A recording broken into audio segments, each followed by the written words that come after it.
up yesterday about why Draymond swung on Jordan Poole, and I think it was like a $30. He called him a $30 backpack, something like that. I think no, he's 30's expensive. You're an expensive backpack. 30 carries you. Hey man, I'm the type of person where if I make comments or say things about people or players, I'm always willing to walk it back when presenting new evidence. And Jordan Poole, I've done this on Twitter. I got to do this on my pod Thursday. I truly apologize because I pushed the narrative and propaganda that, oh man, he wins him a chip. He's out there like the baby light skin throwing up 40-footers for the women. Nah, he was probably feeling himself, and that's why he got punched. He didn't deserve to get punched at all. Like from the stories that I heard I heard it through the Gilbert Arenas lens because he said he talked to players and stuff. So I heard it through that lens, and I'm inclined to believe that a little bit. But regardless, the fact that Jordan Poole endured all that Draymond shit talking and didn't say nothing, the fact that Jordan Poole legit kept his head down and was just doing his thing, and Steve Kerr was the one that came up, hey, gang, what happened to me, though? I wouldn't let that happen to me. And that's what gave him the battery to say something. And then he dogs Draymond, and Draymond punches him the next day. Yeah. Jordan, I apologize, gang. I walk it back. I'm always willing to walk back my statements. I walk that thing back. Draymond's 100% wrong. They said it was about he wasn't mentally there because his baby mama drama, can't see his kids. I can empathize with that, but there's still no reason to put your hands on a teammate, especially when you was dogging him for a whole week. And when he finally gets his get back, now you upset. That's kind of soft. So, Jordan, you ain't deserve it at all, man. And now I'm completely inverse. They should have traded Draymond. They should have traded Jordan Poole. Ox, I apologize too, because I was arguing with Ox about that. Ox, you was right, man. Draymond got to go. Okay, I forgive your apology. Big Ox, forgive you. Bob, you sound a little different. Yeah, you know I'm Ox. I'm Big Ox Mob. Super wow. He's super wow over here, y'all. Super wow. There's yeah. The thing I think about Big Ox is cut from the same cloth. Like if you go low, I go low. Oh man, that's what Big Ox is. I love that. I do. I love that. You go low, I go lower. In the streets, they call me Big, but on the PC, they call me Ox. Mm-hmm.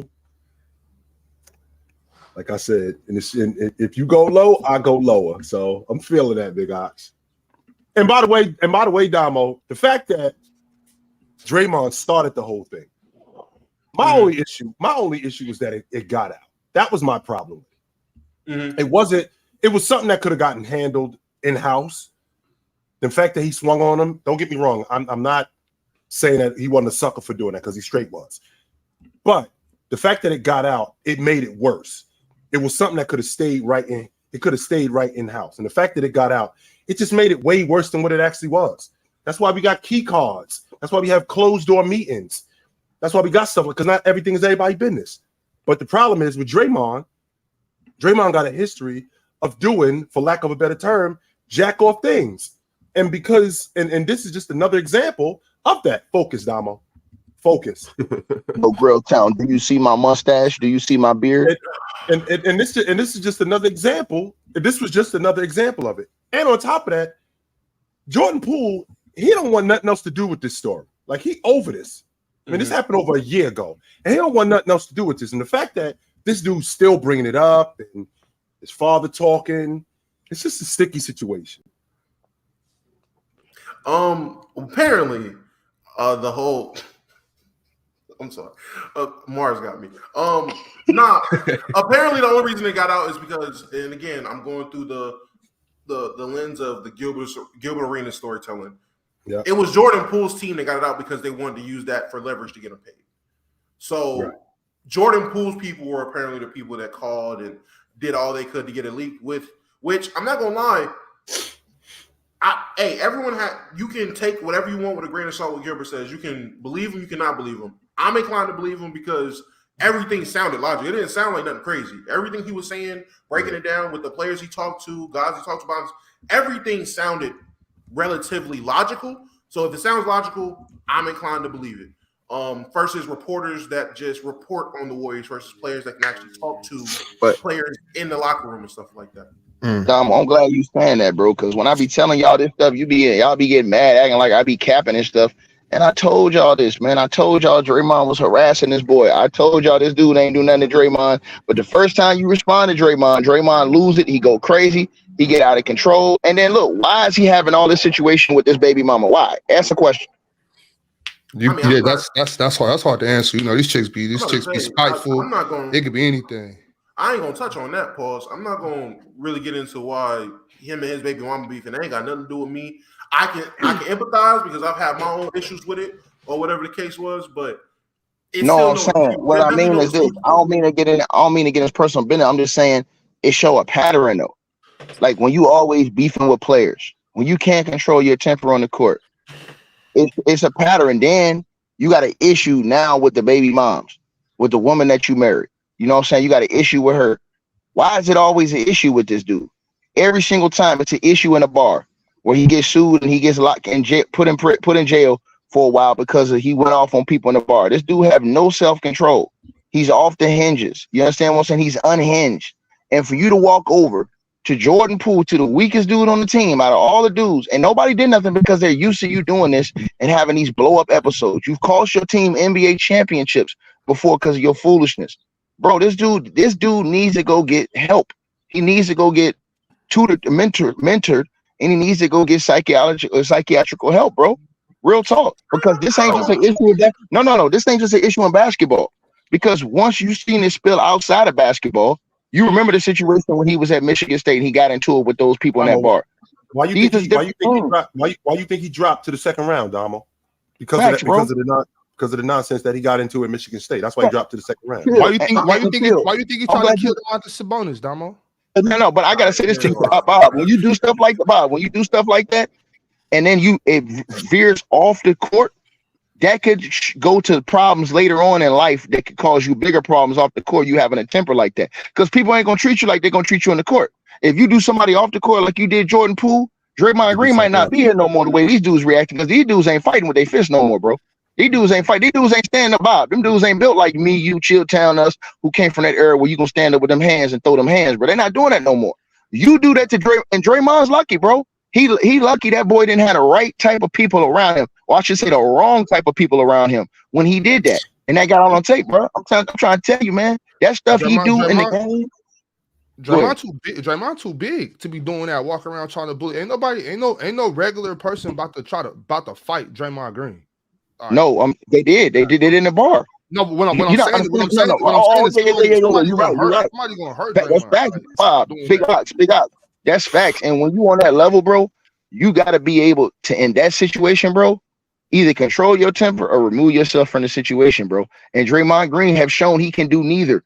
He's shown it with the refs. He's shown it all this time. Everybody always talk about how he gets so much leeway with the refs, how he gets so much leeway in the game with the stuff he be doing, bro. Bro, that dude need to get real mental help. And I told you this, if it's spilling over, if we seeing this stuff happen in the public, we seeing it happen in your team. We seeing Steve Kerr was on a hot mic a few years ago and said, I'm so bleeping tired of Draymond. I'm tired of his ish. Like, and that was on a hot mic. He didn't want nobody to hear that. That was on a hot mic. Right. He said that. Right. Bro, I'm trying to tell you, bro, like dealing with this dude every single day where you just blowing up and trying to beat up people and bully people, bro. People get tired of that stuff, man. I'm trying to tell you, it's gonna be one dude. It's gonna be one dude, Chilltown, where he try to pull that when he's retired. He tried to pull that tough guy stuff, and like Bob said, they're gonna say, you know what? It's definitely gonna turn into something else. 100%. Who was Steve Kerr talking to when he said that? Do y'all know? I think one of the assistants. Yeah. I didn't know about the Michigan State stuff though. I didn't know about the off court stuff, but I thought and not only that, but it makes sense.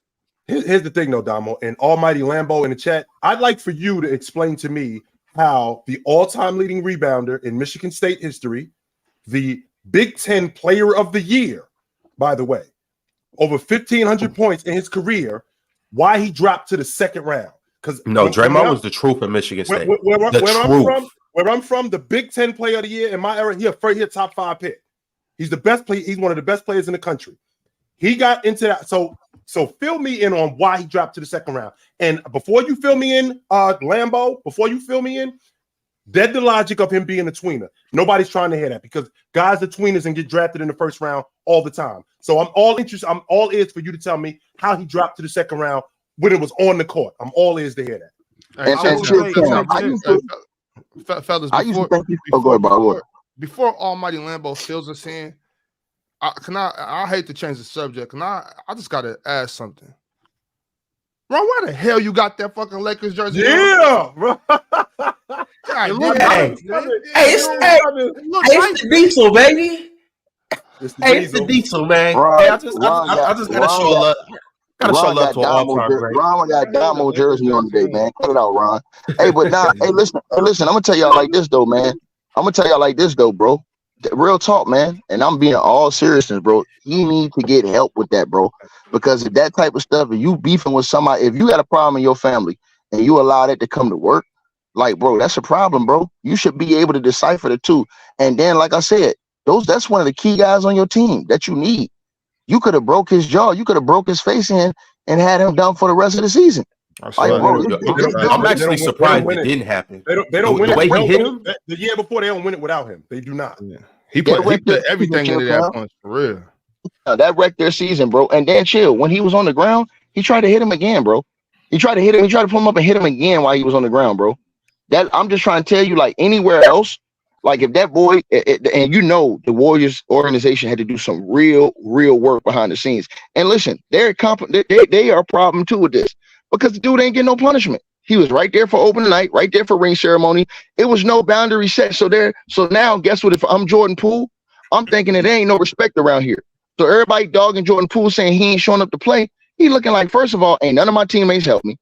Second of all, they didn't really punish the dude. The dude came right back and was here opening night, ain't nothing happened. Third of all, the NBA didn't get involved. Fourth of all, the team probably talk anything out of charges being pressed or anything because look, you already know how you're going to look if there's charges pressed in that situation. But in any normal situation, bro, that motherfucker going to jail for that shit, bro. Real talk. He going to jail for that. You walk up and cold cock the motherfucker and just lay his ass out like that. He going to jail, bro. So it was a lot of shit. Well, first of all, Ticket, just at my job alone, I'm fired on the spot. On the spot, I'm fired. Facts. There's no, bro. You're getting walked out. And there's plenty of us who've had jobs where you work with people who you definitely want to punch your coworker in the face. You walk up to your coworker and I want to punch my coworker in the face right now. Right there, right. Which one? If you punch Ron in the face, punch Ron in the face. It would be good if you hit Whoopi, dog. It's not gonna be good if you hit Whoopi, bro. It just would not be. No, it would not be good if you cracked him in his nose, bro. It would not be. But the point that I'm making is to Ticket's point, on the spot I'm fired, right? There's no questions asked, and even with the celebration, I'm not going to be invited back to that. I'm not going to be invited back to that. So with Draymond doing what he did, and the fact that he's still talking about it, it's just corny because Jordan-Poole just wants to move on from this. He over it. He's good. Man. And everybody criticized him, Chilltown. He took all the punishment for that last year. Like when he wasn't playing well, nobody cared about his situation after the first month of the season. Nobody cared why Jordan-Poole wasn't playing well. Nobody cared why Jordan-Poole seemed like he was detached from the team. Nobody cared about any of this. All they did was dog him. They said he wasn't this, he wasn't that. He was trash. Everybody ended up by the end of the season teaming up with Draymond against this dude. And he the one that got punched out. And because there were certain things that was put out there, falsehoods that was put out there, you had to have his own teammates like Iggy and those guys come out and say, man, that kid ain't do nothing wrong. You know what I'm saying? If anything, he was done wrong. Like now, everybody want to look at it differently, and you still talking about this dude, bro? That shit whack, man. Draymond was a clown. Like when they came to open the night chill and he did that special on opening night on this shit. Remember he did the little video special that came on before the game? Yeah, I was like, this dude's a clown, bro. Like you doing it, you trying to monetize you punching out your teammate. First of all, it would be no respect. Second of all, Jordan-Poole should have asked for a trade immediately. Third of all, shame on Stephen Curry and those guys for not having no damn leadership in the locker room because they ain't no leaders, bro. They just a bunch of scary ass dudes who scared of Draymond, all of them. You understand what I'm saying? So shame on them for not having no leadership, man. And like I said, Draymond's lucky that they don't have no more enforcers in the league because enforcers in the league, man, he ain't pulling that shit off against them true dudes like that, bro. He did that shit to Sabonis. If they had an enforcer on Sacramento's team, he'd have won the game and went upside his head as soon as he did that shit, bro. And took one team, man. Come on, bro. Imagine him being in practice and swinging on Joe Dumars like that. What Rick Mahorn would have done to him? Come on, bro. Imagine him swinging on John Sox. What do you think Charles Oakley or Anthony Mason would have done to him? Yo, he ran from the smoke. Crazy. Hitting somebody. He ran from that smoke, Ron. He ran from the smoke. When Tristan Thompson punched him in the face with the basketball, he ain't do nothing. Remember that? Remember when old boy threw him in the stands and ripped his jersey off, and Bradley Beal went to smoke with him, threw him in the stands and ripped his jersey off? He ain't do nothing but start clapping his hands. But little old Jordan-Poole, a dude you know you can get one up on, and a dude you know that ain't trying to fight you, you'll walk up to this dude and cold cock his ass and knock him out, and the whole world laughing at him. This dude got to live with that for the rest of his life because you's a piece of shit. Even when you outside though, even when you outside, like even when you in the streets, like if somebody say something and you kind of press them about it, and they just look scared, you can see they're scared. Even in those situations, you leave them alone. Like, oh, I mean, I don't want no problems. Like, you just go on about your business. So imagine doing that to somebody that you consider like a little brother, though. Like, that's crazy to me. I even when that happened, I couldn't wrap my head around that. Like, punch it in the way, especially it wasn't like he just jabbed him or roughed him up or something. He put his whole body into that punch. It was like that's clear malicious intent. That's the only reason I was kind of thrown off, because it's like sometimes teammates will squabble or whatever, but that was just like fights happen in practice all the time. But that was some sucker. You know what? He was a sucker. It just looked like he was trying to hurt him. I like that. Like I said, guys fight in practice all the time. But like he was a sucker for that. No, he was a straight sucker. It was almost like he punched him like. It was a lot more going on than just basketball. Like he owed him some money, it looked like it was some money or a chick or something like that. That's what it looked like. Yeah, or he was really, really stressed about not being able to see his kids. Which again, anybody can. I can't try to say that makes it okay. That obviously doesn't make it okay. But genuinely, I don't know about the fathers up here, but I can understand that taking you out of your mental space, and you're reacting badly, or you're just not yourself. Mm-hmm. It's so many people that don't have kids that are like, nah, that's not acceptable. Man, look your kid in the eye. Look your child in the eyes first before you say something like that is unacceptable or can never happen. And even for the guys that do have kids that deal with things, and you can handle that better, you're probably just a better man than Draymond. Because Draymond, I didn't know about the stuff he had going on in Michigan State. I thought it was just the fact that he was a tweener and stuff like that. But when you look at it, he's had instances when it came to stuff off the court. Hell, he was just arrested not too long ago for slapping somebody when he was eating with LeBron. Like, he got arrested for slapping somebody. So obviously Draymond has these tendencies. So all the fathers up here, you can easily say, all right, well, if it was me, I could separate work from home life. All right, bro, you're a better man than me and Draymond. Because I've had my situations where I had my issues with seeing my kid, and it messed me up. Like I went to work with a tight face. I had a tight face at work. Anything can set me off. Something slight. Somebody that jokes with me all the time. You say that same joke. Nah, let's step outside again, because I'm not. But with that though, Damo, is that you ain't coming into work starting with that person though. That's the difference. You might have something going on, and you might be chill, like, all right, yo, I ain't gonna say nothing to nobody because I don't want nobody to set me off. But then turn around and then you start with somebody, and then back to you, and then you end up swinging on them when you the one who started it, and you know you got something going on. But the thing is, and again, this is why I'm gonna say this again. I'm preference every time I mention this, because this is the Gilbert Arenas story about how he heard from people in the practice and in the facility. The whole them going back and forth and Jordan-Poole dogging him, calling him just a backpack. That was the practice before. Now, apparently, the practice where he got punched where Jordan-Poole got punched in the face, Jordan-Poole ain't saying nothing to him, and everyone can see. Well, people that was close to Draymond could see he wasn't here. Like Draymond, he wasn't his usual self. He wasn't going back and forth with people. He wasn't getting hyped up. He starts playing and letting it out a little bit, and he's trying to go at Poole now, and Poole's not engaging with him.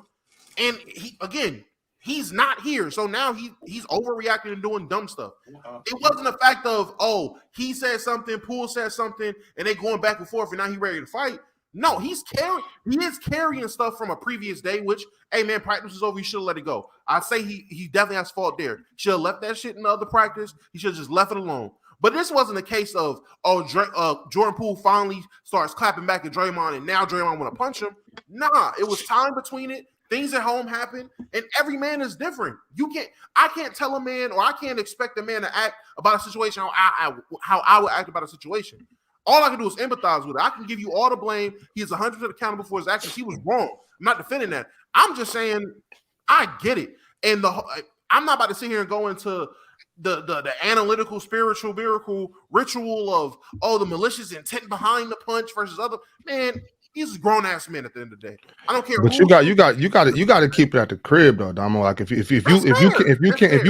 can't control your emotions, if you can't control your anger, because you know what I'm saying, whatever's happening on with your personal life, which is none of my business, you know what I'm saying, that's all his situation. Like that's just how I feel about it. Like no matter what, we got to hold ourselves accountable. So if you're gonna be out here punching on people or doing something to anybody because what you're going through, you need to just stay away from people. Like, that's fair. That's fact. He shouldn't have did it. I'm not saying he should have. He shouldn't have did it. He was 100% wrong. He shouldn't be out here punching on niggas for whatever reason. He shouldn't be punching on people for stuff going on at home. He should check his attitude at the door. All I'm saying is Draymond has obviously showed us he's not the most emotionally mature person. He's not the most logical individual when it comes to situations that would incline you to be mature or to act your age. He's not that guy. He's a hothead on and off the court. He's going to do something stupid. So I'm just trusting somebody to be who they've shown me to be. Yo, Damo, but just piggybacking on that though, the question I want to ask for you guys is, how is Draymond still in the league? And in light of this, and this is the reason why I'm saying this. When you pull back and look at everything as a whole, if somebody was to get suspended in the finals and essentially quote unquote cost your team in the finals, you keep going. He did the situation with KD, ran KD off. You keep going, and this is it's a bunch more stuff too in between there. I'm just naming the big things. Fast forward, you punch Jordan-Poole out. Let the league in text. Let the league in text. Cost his team a bunch of games where he got thrown out. No doubt about that. Steph Curry, because what he does for Steph is he alleviates a lot of the ball handling duties and some of the defensive assignments Draymond Green can take up. Steph knows that they don't have anybody prepared to do that right now. They tried to move off of him. It's just that Kuminga and those guys weren't ready. They tried to see if Kuminga, then they bought the other fake Draymond Green in there a few years ago when Clay was hurt. I forget his name. He only lasted for like a half a year and he was gone. The undersized big, what's his name, Mars? Pascal. Yeah, Pascal. They tried him. There was nobody who could fill in that role. So those guys vouching for him saved him because they felt like he wasn't replaceable at the time, even though they tried to replace him. There was nobody that came in and really wanted to take it. Anybody else do that, they're out of the league. I can't think of anybody. That's not true though. That's not true though. Ron. Give me somebody's resume that's bad. Boogie Cousins does that. He's out of the NBA, bro. If Boogie Cousins does that on a championship unit, no, he is not. Ticket. And the reason why he is not. No. I'm saying, hold on. He is out of the league, and here's why he's out of the league. Because his game is different than what Draymond's meant to Steph Curry. Is what I'm saying. Yeah, Draymond's game means everything to the Warriors offense, how they want to play. See, everybody can't do what he does as far as get it, push it up, and then get the guys in the spots where they need the ball. And everybody can't do that. So, yeah, you can have talented guys and stuff like that, but if they do the same thing, they're gone because you can deem them as replaceable. Remember, Chilltown, again, they tried to replace this guy numerous times. None of the dudes wanted to take the thrones. Kuminga didn't want to take it. They tried to say, hey, this is your year, Kuminga, last year. He didn't want to take it. Pascal, the year before that, when he had all that time to do something, he didn't want to take it. Now I think he's out of the league, if I'm not mistaken. He didn't want the opportunity. They tried different things to quietly get rid of Draymond, and they couldn't do it. Remember, they were going to get rid of him to keep KD. They told him. He said that they called him and said, yo, where you want to get traded? We keeping KD. So they tried to get rid of him. It's just that KD said, nah, I'm leaving. So when KD left, then they had to keep him because they couldn't lose him for nothing. So they had to give him a $100 million contract. Now you turn around and look what happens. The situation with Jordan-Poole happens. Jordan-Poole wants out. So what are they going to do? They're going to now, since Jordan-Poole wants out, and it wasn't just because of Draymond's situation, it was because he wanted a bigger role with the team too, and it wasn't going to happen as long as Steph Curry and those guys are still playing their roles, and Klay Thompson, those guys are still going to be prominent playing their roles in starting positions. And Iggy said that on the JJ Redick podcast. That look, he wanted a bigger spot. He felt like he earned it from what he had did the year before. And coach was still like, hey, young fella, you got to wait your turn and chill. He's like, nah, I don't want to wait. I'm here right now. So, yeah, I mean, bro, if Draymond Green, if they had a replacement for him, bro, he'd be gone. Like, I'm going to tell you something, Chilltown. You know who's going to be gone out the league? James Harden. Do you hear all the NBA players telling James Harden, you're done? And he's still playing these games? And you know why Kendrick Perkins just said? Because he don't care no more. He don't care if he don't play in the league no more. He caked up. He'll go overseas to China and get however much money he want to get. He don't care no more, bro. He crashing out. So, yeah, stuff like this. Yeah. Real quick, Damo. Hey, Nelly, just so you know, I'm sure you heard the door just closed. The reason why the door just closed because that was your mother. She just left because she just got off of mine. So there you go. Whoa, that's wild. Hey, chill. Next time before she leave, tell her, send her through here first. My fault. Man, I'll get her through your spot, big eyes. Oh, Ron, I was gonna say, I don't know about the technical thing being a real driver behind why he's still allowed to be in the league. I just looked. If you look at some of the league leader in technical fouls in the last couple of years, yeah, a lot of these niggas ain't going nowhere. Like, if you would be surprised by some of these, hey, you'll be surprised. I know Luke is up there. Hey, for sure. your boys up here. We're not saying that. No, Damo. We're not saying. We saying the extra. We saying with that. We ain't just saying that up by itself. I feel you. Yeah. I'm just saying. I was just pointing out with the technical thing. It's a lot of guys that's giving you league leader technical numbers, and they're not going. Trae Young is up here for the last 2 to 3 years. Trae Young is leading the league in technical. Who is he punching out though? I don't think. Well, one, I was going to ask you about this earlier. You was like, "Oh, the Warriors didn't do nothing. The NBA didn't do nothing." What can the NBA do about a fight in practice? They're gonna hold on. First of all, it's called assault and battery. First of all, it's called assault and battery. So the first thing you can do, the first thing you can do is, as a league, is when you see that on tape, you can take action. And if the NBA wanted to, they could take action in that situation, bro. They could take action, or they could force the team to take action. Look, that's why Bobby. Ticket. That's exactly Ticket. Why Steve Kerr said when it happened, this is an internal matter. He wanted it to stay in house. He didn't want it to get out. He knew what it was. Let's keep this right here. And that's what remember they forced Bobby Portis to get suspended too. Bobby Portis was mad about it. He was like, bro, I hit the dude in self-defense. And they suspended me for all them games. And I hit dude in self-defense. He cold-cocked dude on tape, unprovoked. This dude ain't hit. That was Mirotic? Yeah. Bobby, go look at what Bobby Portis said. He said, bro, they suspended me. They forced me to get suspended when I did that in self-defense. He said that everybody saw that. He said this dude walked up to the dude, cold-cocked him, and he's still walking around here like it ain't no problem. Go look at what Bobby Portis said, and that's right, bro.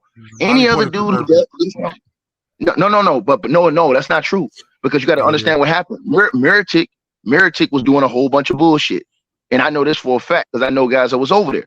Mirotic was doing a whole bunch of bullshit in practice, and he was playing dirty and doing a whole bunch of shit. And Bobby warned him a few times, and he kept doing it. And sometimes I'm gonna tell you something, them big foreign cats, they be doing dirty stuff like that. They'll do it to you overseas. Bob, no. Them big foreign cats will do all kind of crazy stuff to you overseas. So I'm just saying, and the thing is this: you seen Jokic brothers up there when they wanted to get into it with Morris. I love the Morris twins. They ain't want that smoke. No, they did. They ain't want that smoke with them big Jokic boys. Them big Jokic boys overseas. Them big Euro boys. Bro, you better pack a lunch. You better have an army. So, like I'm saying to y'all, man, bro, at the end of the day, Draymond Green has been able to get away with this because of Steph Curry. The minute Steph Curry says, "Hey, coach, man, we can't have this on the team no more," that's leadership. We can't have this. He's gone. But because Steph Curry and them constantly said, "Oh, it's Dre, he going through something, man," or Dre will call Steph, "Yo, man, my bad, dog. I was going through some shit, man. Talk to coach for me, man. I apologize." What dude threatened to beat up the coach? What dude he threatened to beat up Steve Kerr with a hurt back? Know what I'm saying? You see, all this stuff y'all know about. All this stuff, all the players that's in the league know about. When Draymond tried to fight Steve Kerr in the locker room, the man had damn near a hurt back. I don't know if y'all remember when Steve Kerr was getting shots and he missed some games. Yeah, he tried to fight this dude in the locker room. Like he tried to fight him in the locker room, bro. So hey, and then I don't think some of y'all in the chat know what self-defense means. Like they're saying it's not self-defense because he pushed him. If I approach you, if I'm the one that brings the drama to you, you are threatening me. And then you put your hands up to like push me back away from you, and I hit you. That is assault by me. Yes. That's not self-defense. Right. Like if I brought myself into your personal space, That's not self-defense. If Bob walks up on me and I feel threatened and I push Bob back and Bob swings on me, that's not self-defense on Bob's part. No, it is not. Assault and battery. Bro. Yeah, he started it. And listen, this spells something deeper, y'all. And I'm gonna say this, right? Draymond was talking about like he had personal issues going on. I don't doubt that. When you get in this game, bro, it's stuff that's gonna happen, man. Once you start getting that keys, it's women that's gonna come after your bread. It's women. I'm not saying she did that, but I'm saying it's all kind of stuff that you can deal with, man. And that stuff gets stressful, man. Like Biggie said, more money, more problems, baby. And that ain't nothing but the truth. The more money you get in life, the more problems you will see, especially if your circle ain't very, very, very small. You understand? And so when you talk about a situation like that, dealing with these ladies, dealing with look at the boy from Charlotte, look at this baby mama out here acting a damn fool, Brittany Renner. Like, who want to deal with that? Where's your mind gonna be that I got a son that's by this woman and she running around here acting like a goddamn fool? Where's my mind mentally gonna be basketball wise? So now, or what about Miles Bridges? Everybody, we all cook Miles Bridges because he put his hands on the girl and he was wrong for that. But did y'all see the video of what he was dealing with this girl too? The stuff she was doing to him too mentally. So yeah, bro, like I said, like this stuff that we talking about with like choices and things. That's why I always will say, I always got a lot of love and respect for LeBron James and how he carry himself. And he's the model for, you know, he kept his family together and he did it the right way in front of the world. As far as I'm gonna be with my girl. This is the girl I've been with from the beginning. You know what I'm saying? I'm riding with her now. She riding with me. We both have lines of respect in the public. You understand what I'm saying? And that's how you operate. You don't see all this other foolishness and stuff like that these guys go through, and then you come into the job mentally stressed because you're dealing with all these women, this baby mama drama. This is the type of stuff that tore Dwight Howard down. Having 8 baby mamas coming out here saying that you the mother or you the father of all these kids, and now you got to deal with all this money that's being taken from you. You understand what I'm saying? Because you're fighting. You got it. You know what they say though, man. Be careful who you cream pie. Just saying, hey Bob. But I'm just saying. So when you dealing with that, when Draymond said that, I said, damn, he must be going through it at home, and you bring it to work. No way, Damo letting that slide. No way. No way. I was anyway, I'm sorry. Anyway, go ahead and finish it. I just want to take them. No. I just think that. I mean, I totally agree with y'all. Draymond Green should have been punished, bro. They should have made an example out of him for this, bro. You can't do this because the next time somebody does this, they will get punished. Anybody that has less significance that does this in the league, they will get punished. And so, and it's just a sad situation, man. You know, it's just a sad situation. He's lucky that the police didn't get involved when they seen that video. Because sometimes the police can get involved just off a video like that and say, hey, man, we want to do something. The organization probably took care of it. You know what I'm saying? Like, nah, we're going to take care of it. We got it, you know, blah, blah, blah. But I'm just saying, in life, you can't do stuff like that. You guys, y'all talk about, oh, well, Jordan-Poole could have deserved it. You can't be doing stuff like that, bro. These dudes ain't fighting you no more, bro. And the next thing y'all know, it's going to be on the 11 o'clock news that Draymond Green slumped somewhere in the car because he don't try to CBJ. He don't try to do something crazy and goddamn try to knock somebody's head off, and it was the wrong person. I'm just saying. Dominic, you said, so if Bob shoved Ticket, you pressing charges on Ticket? Yes, because Ticket started it. Ticket walked up on Bob. Bob pushed Ticket. Ticket swung on Bob. That ain't Bob problem. If you're verbally harassing, if me and Chilltown are going at it, if I'm verbally harassing Chilltown and Chilltown standing there, and I then walk across the gym up into Chilltown's face where we're basically touching face to face, Chilltown has a right to push me out of his space. Period. And you're dealing with this new situation. Remember, people was going to jail during the pandemic for spitting on other people. So now you get into my airspace screaming at me and all that other, man, no way in hell, man. Like if I was KD and you did that to me and I'm KD, shit, man. All the stuff I've heard people on this panel say to each other with all the if I see you when I see you with all that stuff. But ain't nobody. But hold on, but Damo, but Damo, what did I do? Hold on, but Damo, what's the moral of the story? What is the moral of the story? Hold on, Damo, what is the moral of the story though? Hold on, the moral of the story. Hold on, the moral of the story is Ticket did not. Hold on, Ticket did not put himself. Hold on, the moral of the story is Ticket did not put himself in a bad situation where things could have got ugly. That's the moral of the story, because I'm smart. I'm too smart for that shit. So when I'm mad, I remove myself from a situation where something can go overboard. Period. That's what I did. That's what you do. So when you're upset, if I really got smoke with you and I want to get into a fight with you, bro, The only thing you know what I'm gonna think about my freedom. So I'm gonna say, you know what? I'm not gonna go around Damo right now because I know what's gonna happen if I get around him. You understand what I'm saying? Only idiots don't think before they act. See what I'm saying? Absolutely fine. Absolutely fine. And like I said, with all the blatant, when I see you, I'm with the all this, that, and the third, to hear how many people is comfortable with pressing charges over a grown man being punched in the face. I said he could have got that. His face broke, not none of that. He got punched in the face, and charges could be that's crazy to me. They could. Hold on. Hold on. I'm not saying that. I'm not saying I would. I'm not saying I would. I'm saying what the truth is. You could get charges pressed on you for shit like. If I walk up to you right now and knock your eyeballs through the back of your head, Damo, I could get charges pressed against me, Damo. This is fact. Damo. No, I'm not saying by you, Damo. Listen, Damo, I'm not saying by you. I'm saying we're talking in generalities. We're talking. That's what we're talking in. We're talking in generalities. So if Draymond, when he walked up on, that's not saying that I'm going to do it, but when he walked up on Jordan Poole and punched him in the face, if Jordan Poole decided that day he was leaving practice, he was going to file a police report, Draymond Green is getting arrested. Right, he's getting arrested simply because of what he did. That's on tape. That's not to say that, all right, Damo, if I walked up on you, you shoved me, and I punched you, you ain't gonna press charges on me. I ain't saying that you're gonna do that. But in the literal sense, this could happen.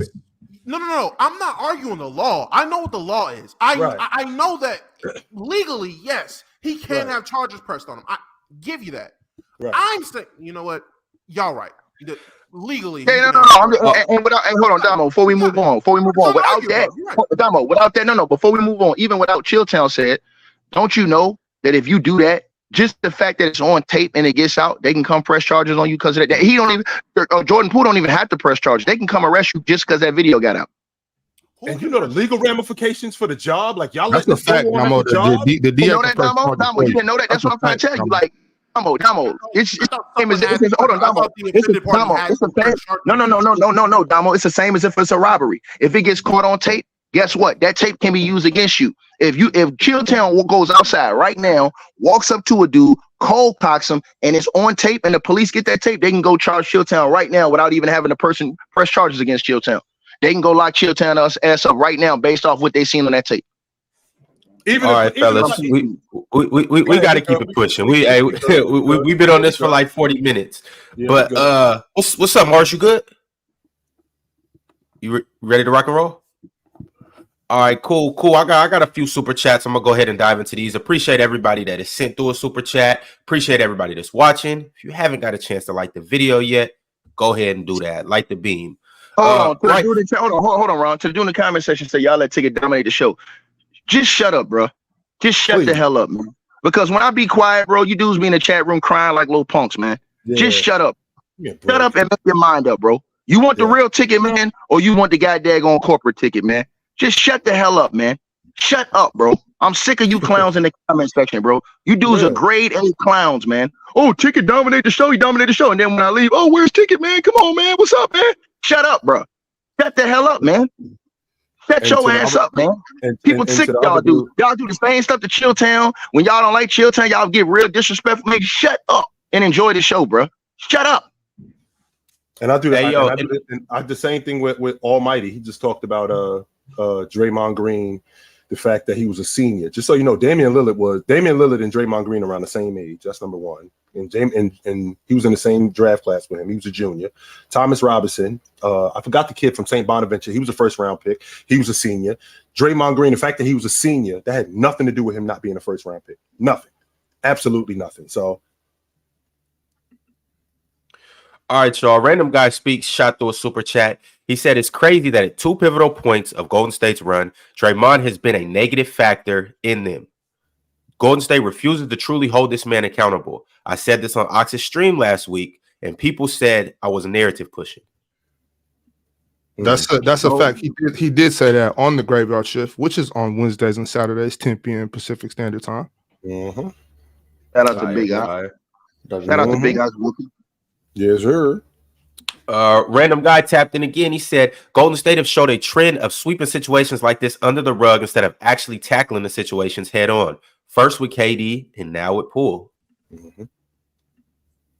Omarion Brown, he getting to it early in the show. He said, L host, L ticket, L chill, L Bob, L Damo, Dub Mars, Martian crew.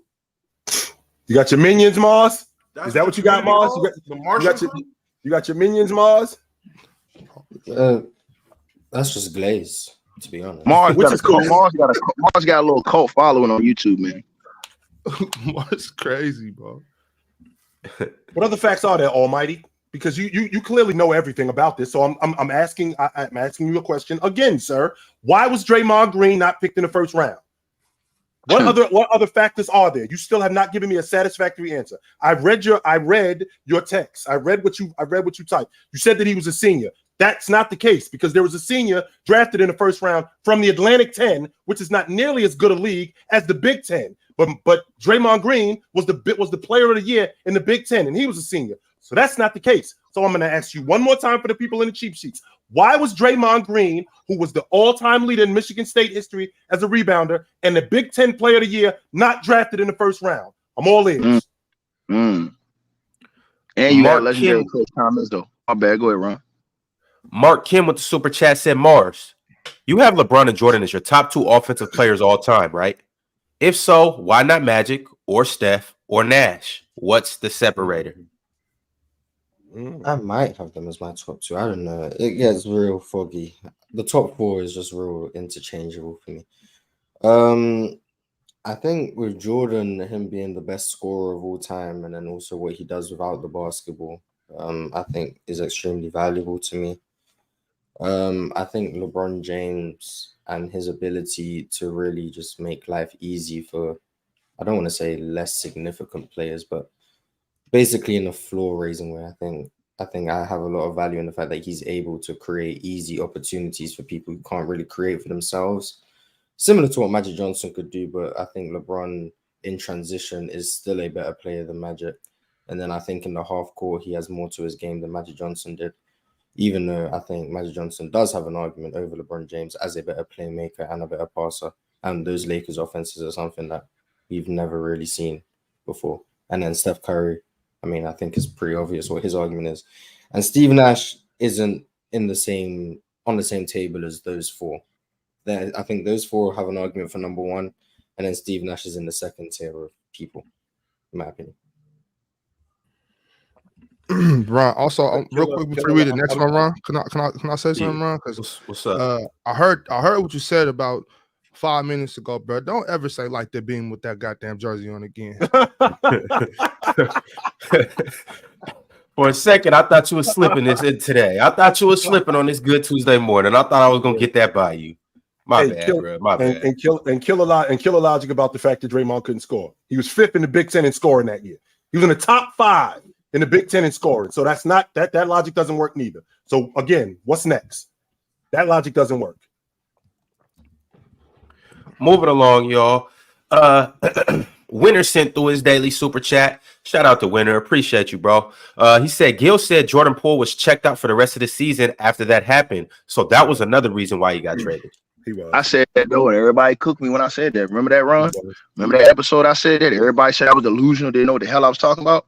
Yeah, man. Kind of funny how Ticket be right about a whole lot of stuff. Yeah, he was ain't just loud talking. It's that Ticket know what the hell he talking about. And Shallow, I still want my $500, sucker. The hell you at?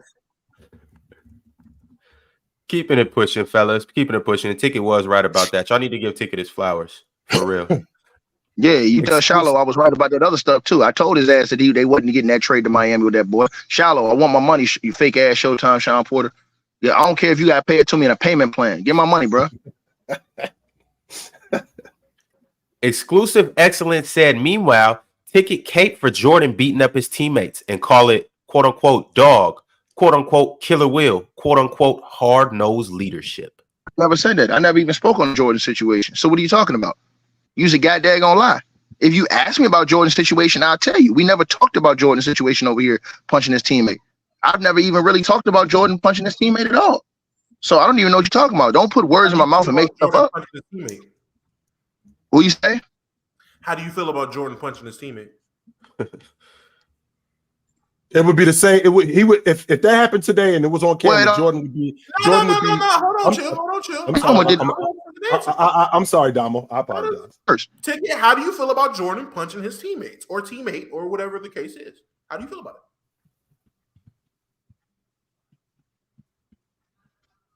No, I'm saying, did he cold cock him or do hit him first? I don't think Steve Kerr punched him first. We could just stay on. The story went that Steve Kerr hit him first. Yeah. So you need to get your facts together, Piggy Smalls. Get your facts together, Piggy Smalls. Okay. Is there another situation where Jordan punched a teammate, or was that the only one? I don't know. You gotta ask Michael Jordan.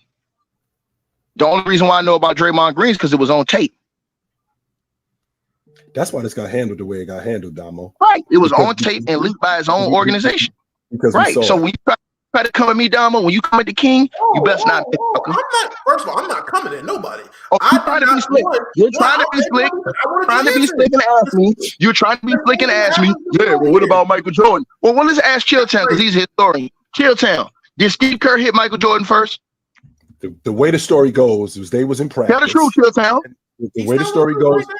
The way the story goes, they were in practice and they was going at it. Him and Steve Kerr, and basically he was roughing Jordan up, and Phil Jackson wasn't calling a foul, and he roughed Jordan up, and he hit Jordan in the chest, and Jordan basically punched him in the face.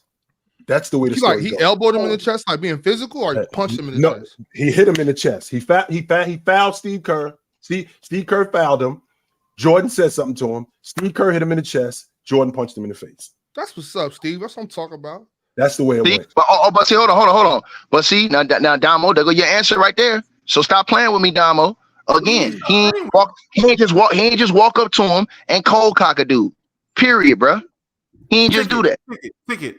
All I wanted you to do was to address what you actually said so people would know, because I've been on this show when people make these claims about stuff they think I would say because of how I talk. And I'm like, we've never had this conversation. So I was giving you the chance to actually say what you felt. Now, you was being a smart ass, Damo. I know what you do. Don't worry, I got you. I'm on you on that, Damo. I got you. You try to get me. You try to pull what low does sometimes.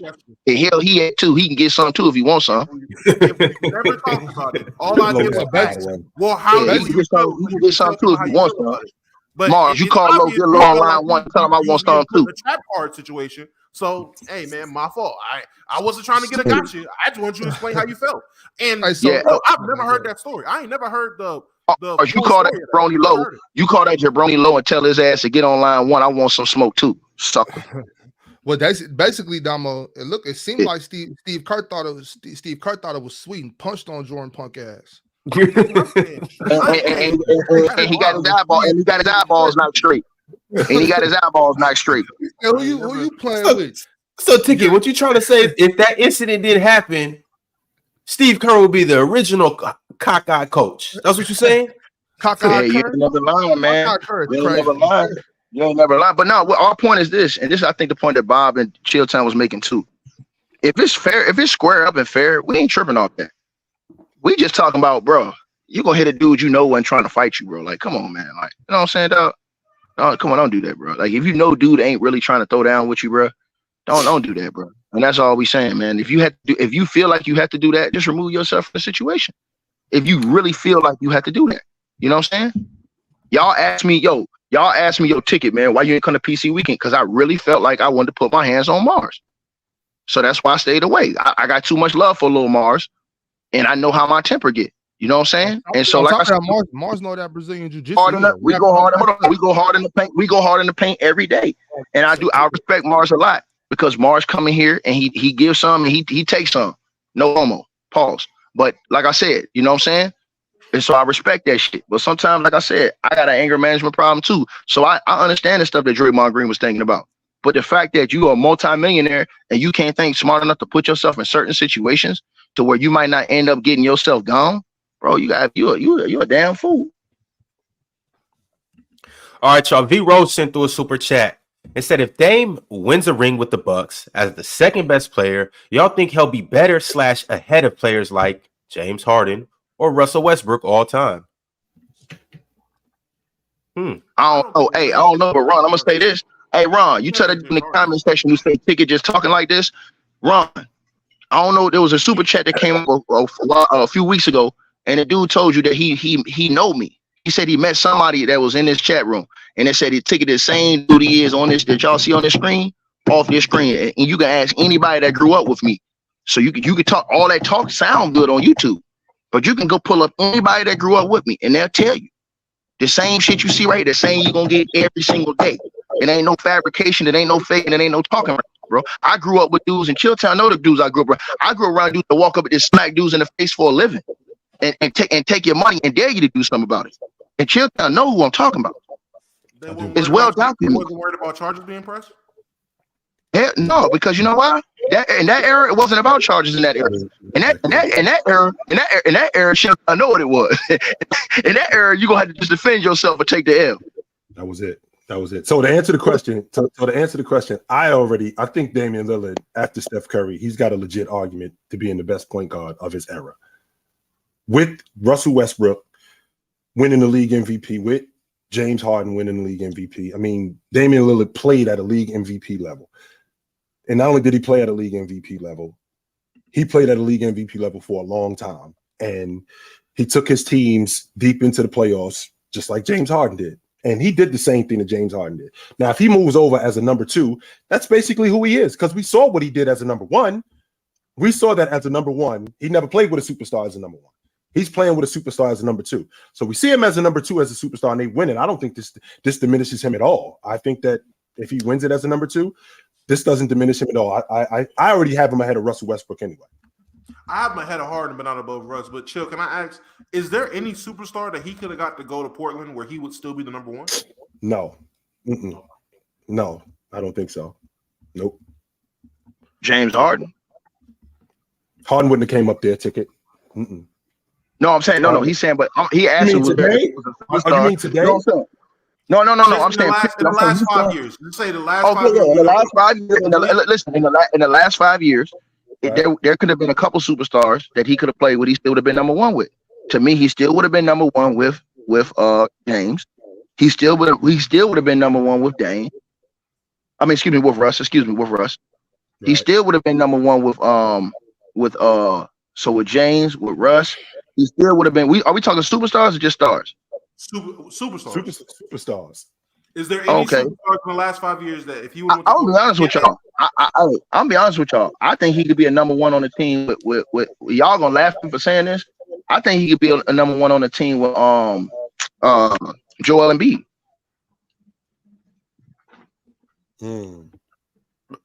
I think that one's so close. I think it's like 1A, 1B. But I can see it though. Because I think Joel Embiid would take a step back and say, you know what, Dollar get buckets. Let me do all. Let me get more rebounds, block more shots, do more like this. I think if you looked at that series, you looked at that team, I think that you would be looking at Dame as a number 1 guy on that team. Because I think he will lead the team in scoring. He will lead the team in assists. And you know what I'm saying? Again, I still think that the big boy will be dominant, but as I said, I just think that there are superstars. Joel Embiid got to put he got to shut a lot of people up this season in particular. He got to shut a lot of people up. This Philly team got to go deep in the playoffs, yo. Because I can't hear Joel Embiid tell me that Milwaukee and Boston, quote, how did they surpass us? What do you mean, how did they surpass you? Y'all lost to Boston, first of all, without Jrue Holiday. Y'all lost to them. And with Milwaukee, I'm not a huge fan of this trade. I'm not going to say that I'm a huge fan of it. It does have to work. I'm a huge fan of what Milwaukee did in terms of an organization, showing Damian Lillard that, we serious and that we're not going to pull any punches. I'm a huge fan of that. However, Joel Embiid, that Philadelphia team that you're on, we've seen time and time again, you fizzle in the same spot in the conference semifinals. So there's no reason for me to think with what Milwaukee just did, with what Boston just did, that these dudes, they already ahead of y'all anyway. Chill, I forgot he could be a number 1. Chill, I forgot he could be a number 1 with Devin Booker as a superstar. He would be a number 1 with Devin Booker. He would also be a number 1. So that's Devin Booker, Joel Embiid, and the other 2 guys I named. Can we do also Jimmy? Can we do players that he actually could play, like actually play? No. I'm saying no. I'm just giving you. I'm just saying no. I hear you. I'm just saying like Russ. Can we take Russ out of here because I genuinely don't see those 2 playing with each other.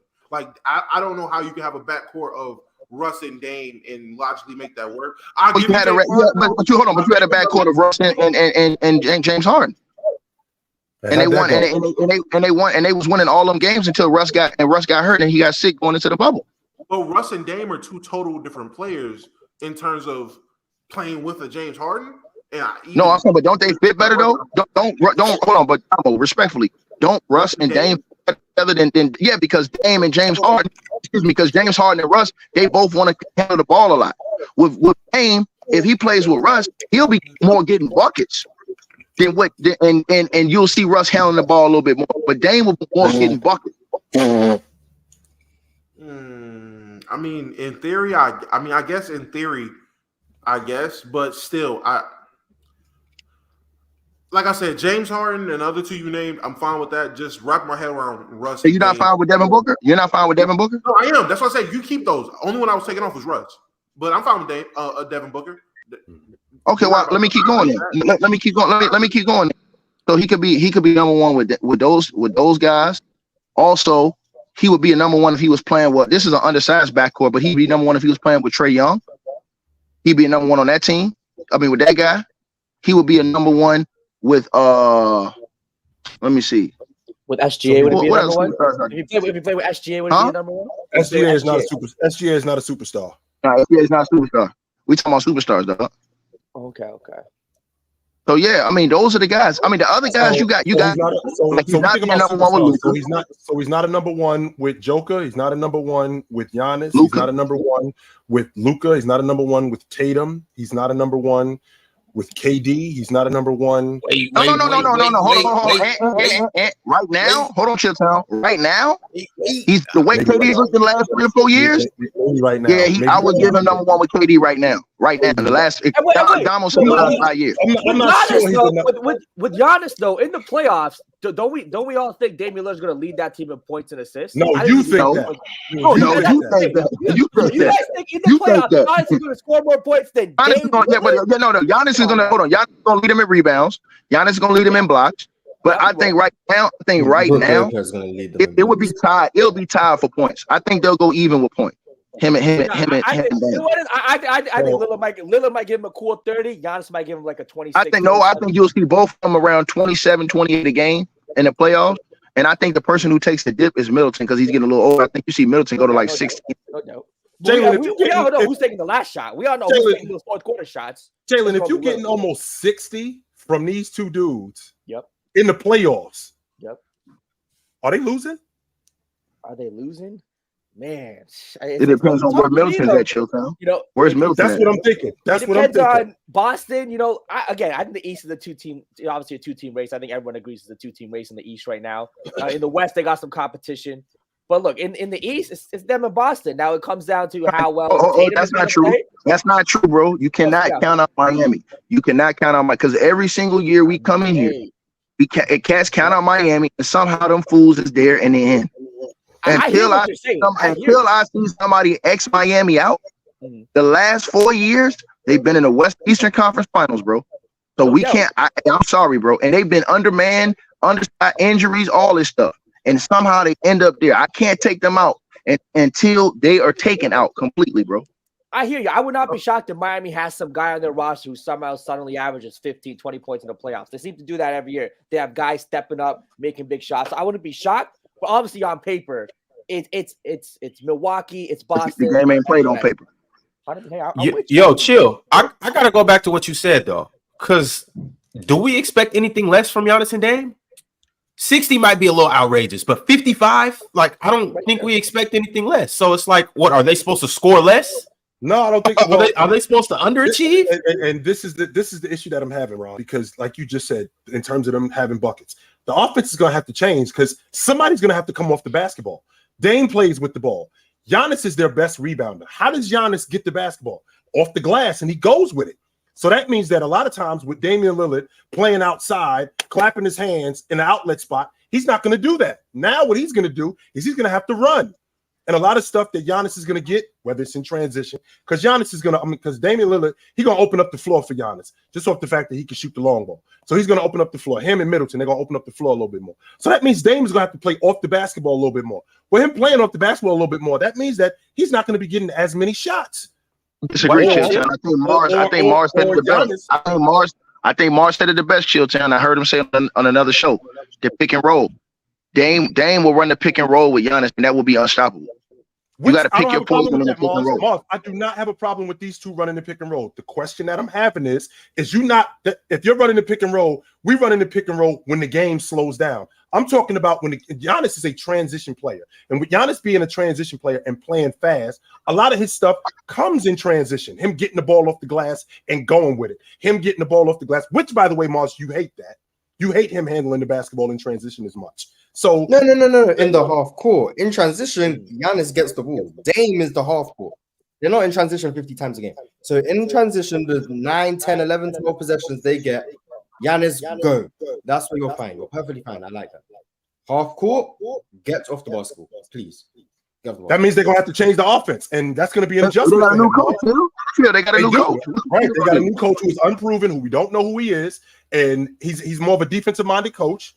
Adrian Griffin he coached with Nick Nurse, so he's definitely one of those kind of coaches. With that being said, that offense is going to have to change because the amount of possessions that they are going to have. So when the game slows down, Giannis taking the ball off the glass and going in transition. We might not have anything in transition. Then you get your secondary break, nothing right there. So now that means that Dame comes and gets the ball, and we're playing pick and pop, we're playing pick and roll. At that point, where's the shot clock? What are we in? What are we at? 12, 10, 11 seconds in the shot clock? I think they rotated, Chill. I think they rotate who has the ball. I think sometimes and remember, I think sometimes Giannis will when he has it, he'll bring it up and Dame will fill in. And whatever Dame has it, Dame will bring it up and then everybody else will fill in. I think you're gonna see a different type of set run. I don't think they're gonna run the same stuff Budenholzer running, bro. I don't think you fire Budenholzer to do the same stuff he did. You know what I'm saying? I think you see a completely different style, especially because you got him over there. I still think they implement with some of the things that Giannis was successful in, but I also feel like, and I have to agree with this little punk Mars. I do agree what he said about their offense need to be simplified for Giannis. Back screens, getting Giannis open in positions where he can just catch it, go easy, and not have to work one-on-one and do all of this stuff in the half court. I think that is the key, and I think with a guy like Dame, that works. A guy like Dame and Middleton, because Middleton can help spread the floor with his shooting, and then Dame, his threat of being able to stretch the floor, that helps you. So when you have guys setting back picks for a guy like Giannis, and then the fact that Brook Lopez can pick and pop, they're going to be real dangerous. You're going to have to pick your poison with that team. I think in the half court, the offense will be built around Damian Lillard. While, like Marsh said in the fast break, it's going to be Giannis doing his thing. But like Chilltown, like you said too, the offense will change. I think when you add a piece like Damian Lillard, you don't keep the same offense. You make the adjustments, right, to optimize, get the best out of Lillard. And the Giannis knows. We saw some of his struggles in the playoffs, when the game does slow down, and in the half court against other teams, how they're able to kind of focus on him defensively. With Lillard now, they won't be able to do that. So he's just going to be a big help for Giannis in the half court. Hey, yo, it's the echo in here. Somebody's causing an echo. It might be you, Jalen. Hop out for a second. Yo, y'all still hear the echo? Mic check. Y'all still hear? All right. Yeah, Jalen gonna have to hop back in here and check that. Okay. Mars, all right. Go ahead. I'm sorry, Ron. We can move on. Oh no. What was you about to say? I was just thinking in terms of the half court. I think that with what the hell is his name? I don't know why I'm drawing a blank on his name, Coach. Adrian Griffin. I'm sorry, Adrian Griffin. I think with them being a more of a defensive-minded crew this year, I think that the game is going to be sped up even more. Now, when we get into the playoffs, or we get into games where we're playing against teams like Boston, Philadelphia, when we play against bigs who they're going to slow the game down with him and Dame playing in the pick and roll. Well, I'm going to have to pick my poison. What is my poison going to be? I'd much rather have Giannis picking and popping than I have Damian Lillard coming off screens, cracking 18-footers, cracking 20-footers. I'd much rather have that. Now, the question is how are we going to utilize that? Are we going to be able to drag our big and keep him in the middle of the paint? So when Dame comes off that pick, could we play drop coverage? Because if we play drop coverage, he's going to be Devin Booker in the mid-range. But if we go over the top, that means that now Giannis is diving to the basket. that defense on the other side of the floor has to shift. Otherwise, you're not going to have a chance. So I'm trying to make sense on how exactly this offense is going to work when we get into the half court. I already know what it is going to be in transition because Giannis is one of the best transition players in the game. Damian Lillard, also one of the better transition players in the game. And by the way, Mars, those pulling from 30 and 35, I think we're done with that with this unit. I don't think we're going to see that. We'll see. But one thing about definitely going to see that. One thing about the pick and roll, it's not going to be pull up mid-range jump shots. Giannis is setting that screen 30 feet out, and those pull-ups are going to be from 26 feet. It's not going to be pull up mid-range jump shots. They're going to spread the floor as much as possible. So they're going to set the screen higher up. The only way to really stop it is to trap Dame. Hope he can't make that pass to Giannis. If he can, then you have to rotate behind the play and leave open Pat Connaughton. That's going to be the only way they can attack that. And I don't think there's going to be any real answer for Damian Lillard, who to me is the best pick and roll player in the league. And Giannis is one of the best rollers in the league, even though he's not a great screen setter. You think he's better than Jamal Murray as a pick and roll guy? 1000%. Yes. Mars, wait, he's the best scorer out of the pick and roll. He's the best shooter coming off screens. If I get to pick anyone to run a pick and roll, one guy, Damian Lillard. No Luka, no Jamal Murray, no Luka. Damian Lillard. Okay. Yes. All right. Hey, in light of this super chat, this is something I want to do. We'll probably get into this next week. So next week we'll do all of our power rankings. We'll go through every division. We'll rank every division. We'll do our player rankings, all of that good stuff. But what I do want to do is, in light of this V-Roll super chat, I want to take all the best players, all the stars, all-stars, stars, superstars, GOATs, whatever, from the last 10 years and rank them in a tier. Now, Chill had alluded to something where it's like, obviously, Steph Curry is up here. And then below that, you got Dame, Russ, Harden. I want to get into that with everybody and see where everybody falls over the last 10 years. So that's something that we'll definitely get into. But as of right now, you guys see the title of the show. The Toronto Raptors have playoff hopes. Sorry, Jalen, I had to remove you. The echo still there? Y'all can hear the echo? I don't hear anything. Nope. All right, Chad, let me know if y'all hear the echo. But yeah, I can hear it. And this is nasty. Somebody else talk? Mic check 1 2 1 2. Oh, it's you, Ryan. Hate it. No. Hello. You hear the echo? I don't know who it is. So I think it was you, Ryan, but I don't know. Damn, kicking out Jalen, man. Fire. Injustice. Be like that. But y'all see we talking about the Toronto Raptors. We'll get into that in a little bit. Want to talk about Scottie Barnes as well. But before we do that, it was some big news yesterday. Big news. I'm gonna go ahead and share this on the screen. And I want to do a start bench cut with you guys. Let me go ahead and pull this up. In light of obviously what happened this past summer, I guess the guys in the crew they about to band together. So I'm gonna show some guys that have already committed to Team USA next year. We talked about Kawhi yesterday, but LeBron obviously has said he wants to play. Kevin Durant said he wants to play. Anthony Davis has committed. Steph Curry said he wants to join. Devin Booker, Kawhi Leonard, Kyrie, Jaylen Brown, Bradley Beal, DeMar DeRozan.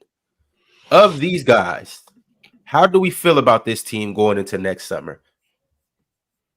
They're going to beat the hell out of everybody. They should. I feel like KD, Bron, and Kawhi could probably stay home. KD, Bron, and Kawhi. But I mean, I get it. They owe service, Ox. They owe service. They got it. And honestly, Steph too. Like, I mean, obviously, I'm not saying like we don't want them. I'm just saying like they don't really need to play. Like, Steph can stay home. We never seen Steph. Hold on, we never seen Steph on the Olympics. Definitely owes service. He's never been in the Olympics. I'm not. It's regardless if we've seen them or not. I'm just talking about all these guys are like 35 and up. You know what I'm saying? Like I'm expecting. I'm not talking about how good they are. What are you talking about, bro? You're not even listening to what I'm saying. All the players overseas at that age too.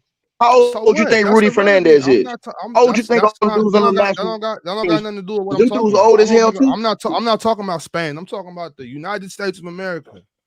I'm talking about the players right here. Like all I'm saying is like it's cool. I'm not knocking it, but especially Bron and KD. Like Chilltown just said just yesterday, KD's averaged 47 games per season past year. It's like what y'all the off season is a time where the older guys should be trying to rest up, get ready for the next season. I know you groupies, that's talking about Ox, you tripping, Ox, what are you talking about? Like, relax, y'all. Like, ain't no groupies, dog. You want to see this? This is a once in a lifetime. This is a once in a lifetime. I'm talking about the chat, bro. Stop taking shit so personal. Bro. I'm talking to you. Mars, I don't love the O part. Okay, I get that, the O. But as a basketball player, that's essentially a dream to play in the Olympics, man. Especially since they started adding pros. These guys already playing the Olympics? Had that. Hold on, Chilltown. Hold on, Chilltown. Now I got to beef with you. Chilltown. The hell you mean? Oh, Chilltown. I'm gonna say this to you right now, bro. When you sign that contract, you owe every one of them fans to give it 100% every single time. Night you step out on the court, right? So the fact of this, Chilltown, the fact that you being in this country gave you the opportunity to play in the NBA, which is a privilege, which gave you the opportunity to take care of your family for the rest of your life, which gave you all the fans who supported you and all this other stuff. Now they see that this is a situation where the world is acting like this sweet. Bro, you owe service. You owe at least a time to go out. Hold on, Chilltown, to go out and show. And because listen, I disagree with the homie Bob just said to the brother in the chat. Bro, I ain't even get to finish what I was saying to the chat. No, hold on, Bob. I want to see Bob. I want to see if I said 3 words. No, because you just said they was too old. You said they was too old. They can stay home. You did say that. And I want to say you're not hearing nothing. I'm saying it's just go ahead. My bad. Go ahead. You know what I'm saying? All I simply said is that, like I was saying this summer, why for us, I think it's crazy that we gotta beg LeBron James and these cats to come save us when it's like first. We got there's Devin Booker, there's Jason Tatum, Jaylen Brown. These guys that's 29, 28, 27. These are the guys that we should be sending out there. We shouldn't have to have our 35-year-old, 36-year-old, 38-year-old superstars go and save the day. It's always been that way, though. It's always been that way. It hasn't always been this way. How has it always been this way when D-Wade, Carmelo, bro, just listen. Kobe went over there and did it. He was the elder statesman. God damn, my nigga. Kobe went over there. Was Kobe the elder statesman? In 2008, in the summer of I'm sorry, Big Ox. We definitely gonna get to that. But in 2008, Kobe Bryant, in the summer of 2008, Kobe Bryant was 30 years old. He was in his prime. How many years did he play? Hold on, bro. How many years did he play in the league at that time? At that time, 2008, he had been in the league 12 years. He'd been in the league since he was what? 18, 17? No, 17. Well, yeah, on opening night, he was 18 years old. But that's the point is that he was 30 years old when he played in the Olympics in the summer of 2008. 30. LeBron James is 38 years old. This would be the bro. He was at that time. They looked at the elder statesman, right? What's this? The third time that Bron is playing Olympics? He played in 04. You talking about 12? He played in 12 too. This will be a full time. We don't need this. We shouldn't have to have a guy who's almost 40 years old to play in the Olympics. We got plenty of other guys. I agree with you about that. He does want to play. I agree with you about that. It ain't my fault your king lost. It ain't my fault the dude you played that lost 3 NBA finals couldn't get the job done. That ain't my fault. There's a difference. What does that have to do with anything that we're talking about, Ticket? He lost. Hold on. The point is that LeBron James couldn't get it done. And so Kobe had to go clean up his mess. That's the point. Fellas, we got one mic. Go ahead, Chip. Mars, we're talking about a guy in James who said he wants to play. The fact that there's a difference between him wanting to play and us calling him going, yo, we need you. No, actually, we don't. Now, if you want to play, bet. Okay, I have no problem with that part. If you want to play, but we shouldn't have to get on the phone like, yo, my man, we got a problem and we need you. We do not need him like that. No, we don't. Yeah, but I don't think anyone's on the phone doing that. And then Kawhi can't even finish a playoff series. Like sit your ass down. You can't even finish the playoffs. But now you feel the pressure, so now you want to come playing the Olympics. Even I don't care if you got begged or if you want to play. It doesn't matter. Like to me, what's Steve Ballmer? That's his name? Yes. Steve Ballmer ought to be like, yo, Kawhi, sit the fuck down, bro. You're not playing in the Olympics. But what? So just to get hurt again in the NBA playoffs and not play again? Because it doesn't matter. And then like for instance, somebody in the chat said, "Oh, Bob mad because no Kings are playing." De'Aaron don't want to play. He trying to focus on advancing our team because that's what we need because we obviously can't get out the first round. What we worried about the Olympics for? We need to be focusing on us and what we doing. You know what I'm saying? Like and you say that we've been doing this.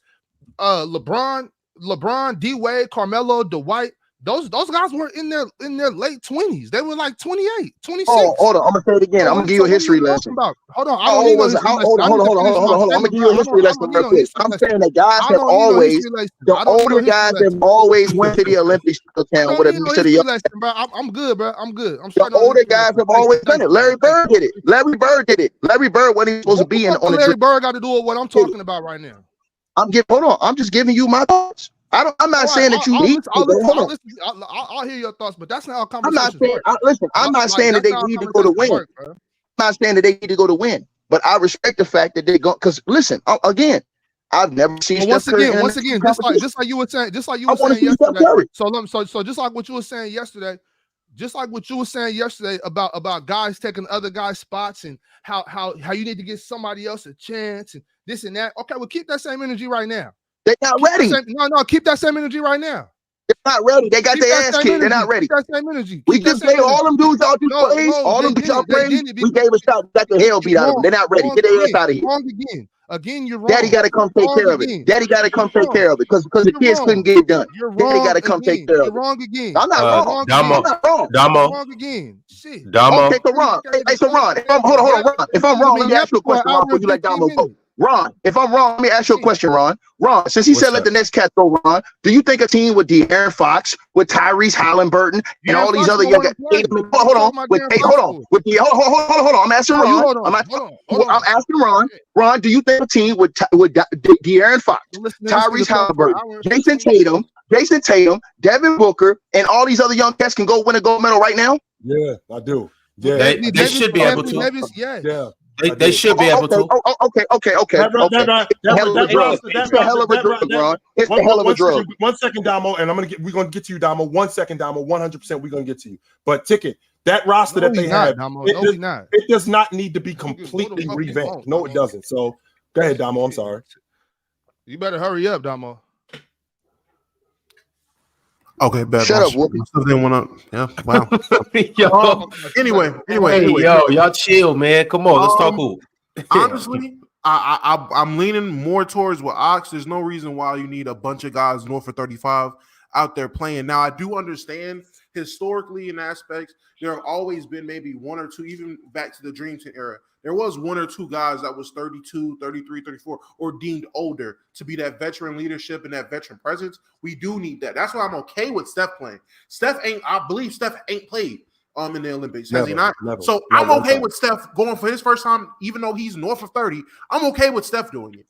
I don't want to see LeBron. I don't want to see Kevin Durant. Whether they want to or they are called, they should not take their old asses over there. I understand other countries have older guys. We're not other countries. We have a deep talent pool of players to pick from. I definitely think that Steph Curry should be one of the older guys that's over there. We probably can get one or two guys that's north of 31, 32, preferably big men, if we can find some. But I'm okay with that. But I'm with Ox. There should be a plethora of guys between 26 to 30 filling out this roster. It should not. It is. I don't think it should be the Halliburtons and the 25 and under crowd guy. They're not ready yet. They just showed you that this summer. A lot of those guys that are at 25, 24 threshold range and younger, they're not obviously ready to do this. Some of them are. I think Ant's ready. Put around the right group of guys. Put around a bunch of real leaders and vets. Ant will be ready. I think Austin Reeves will be ready. He was a little bit consistent, but coming off the bench, I think Reeves would be cool. Other than that, a lot of these guys ain't ready. Halliburton, I think, is ready as well. I think Halliburton can play backup point guard. Hold on, Damo. So you line up against me. Hold on. But for the most part, I do think it's okay for Steph to go. I do think it's okay to have some vets, some older guys to go. But we So of these guys who? So you got Bron. Hold on, I'm gonna go. You already said Steph. You got Bron. 38. I don't want to see Bron. No. KD. No. How old is Anthony KD? Davis. I want to see it. Yeah, AD. Yes. Definitely AD. KD just turned 35. KD. How old is KD? How old is KD? He just turned 35. How old is KD? Yeah. He just turned 35. He just turned 35. KD. No, I'm sorry. 80. He just turned 30 this year. And I said Okay, 80 30. Okay, keep going, Ron. Keep going, Ron. Devin Booker. Yes. How old is he? 28, 27? 26. Okay, 27. okay, let's keep going. That's balanced. Keep going, Ron. Kawhi Leonard. Personally, How old is he? I would say yes because he has. He's 32. 33. I'm sorry. He's 33. I would say yes. He's 33. Right. Okay. So hey, hold on. Remember, Kobe Bryant was 33 when he went over till. Okay, Kobe was 33 when he went over. Keep going. Did Kobe play on the 12 Olympics? No, I don't think so. I don't know. No, he wasn't. He was 30 years old. He played in 2008. That was the only time he played. And also he was making it through playoff runs. He didn't have to sit out in the first and second round of the playoffs. I remember Kobe being in London personally. Did he play? That's what he was. I'm sorry, Miles. My memory is a little far. So he was on that. He was on that team. Either way, yes, Kobe didn't have Kawhi's knees though. Kobe didn't have. I'm just saying. I remember he was on the London team. That's a lie. Kobe had to go to Germany to get his knees fixed. Kobe had to go to Germany to get his knees fixed. That's a lie. Keep going, Ron. No, because that's not what I said. I didn't say that he never. I didn't say that he never had a knee issue. Okay. I didn't say he never had to get anything cleaned up in his knee. I said Kobe didn't have Kawhi's knees. That's what I said. But Leonard also big guy. I said yes to Kawhi. Okay, keep going. So you said yes to Kawhi. So right now, who are we yes on? We have Book.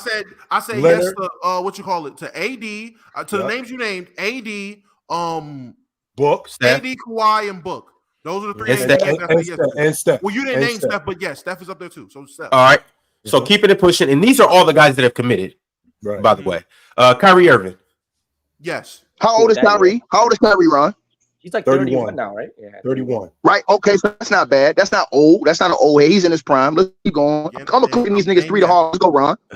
You ain't cooking nobody. What are you talking about? The roster's balanced. Hold on. The roster. Hold on. Y'all act like it's a bunch of old heads. The roster's balanced. The roster is balanced. Keep going, Ron. Keep going, Ron. I'm gonna keep trying these two. Jaylen Brown. Yes. Personally, I'm gonna say How old is he, Ron? 27. Cooking 3 the hard way. Roster's balanced. Let's keep going. Ain't a bunch of old geezers. Let's go, Ron. Keep going, Ron. Keep going. I am the king of this. Keep going,Ron. I don't even know what you're trying to cover. That's what I'm talking about. What are we arguing here? I don't know what we disagree on.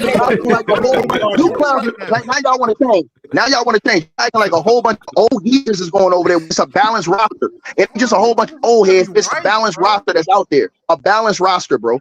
It's about with young dudes and old dudes. I don't know who you're arguing with right now.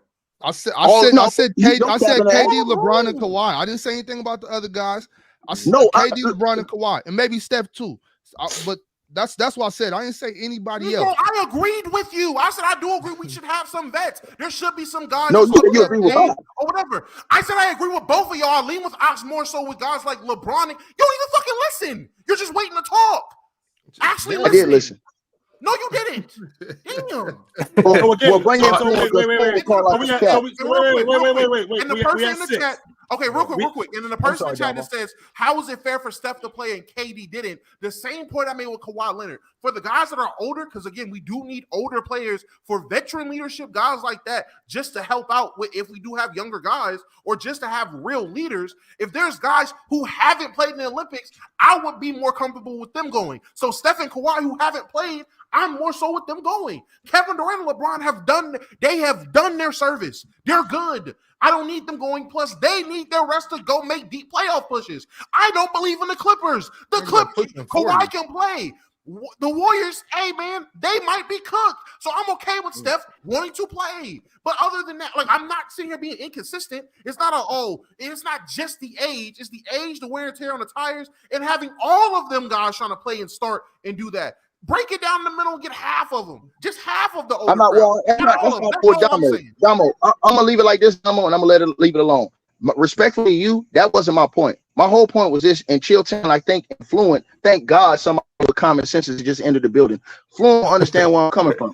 Bro, all I'm talking about is tradition. I'm talking about something that you're going to look at 20 years from now, and they're going to say, damn, we all actually went out there and did it together. When you have a team like that, that reminds you of the dream team, of when it was Jordan, when it was all those other guys that went, except for Isaiah. All those other guys went. So we've never had that in Team USA. We've never had the team where all the best players went. Now, you guys, hold on. Let me finish my statement. You guys still have these dudes. Hold on. Let me finish my statement. You guys still have. Hey, hold on. You guys still have these. Hold on, bro. I just want to finish my statement. I'm gonna leave it alone. Go ahead. You guys still have these guys at the top of the NBA. Kawhi. Y'all still praise KD like he's on the top of the NBA.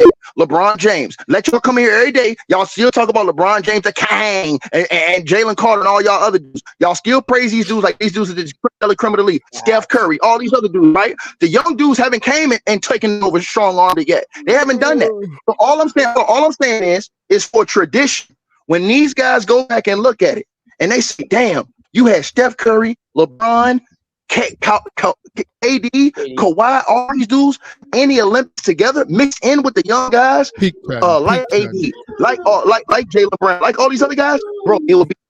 It would be an experience like the dream team. This is something that you do for the future. So when your kids see this, when the NBA future sees this, they see that the best stars did go out there and do it at least one time. That's all I'm saying. It's great for the league. It's great for the league. You being sentimental. I'm just being logical. You being sentimental and shit. That's what's going on. Isn't that what the redeem team was? Everything you just. I mean, but this is kind of a redeem team too, Damo. The only reason these guys are playing is because of what happened in FIBA. If they won FIBA, none of these dudes were playing. LeBron would not. The team was originally for them losing in 2004, not losing.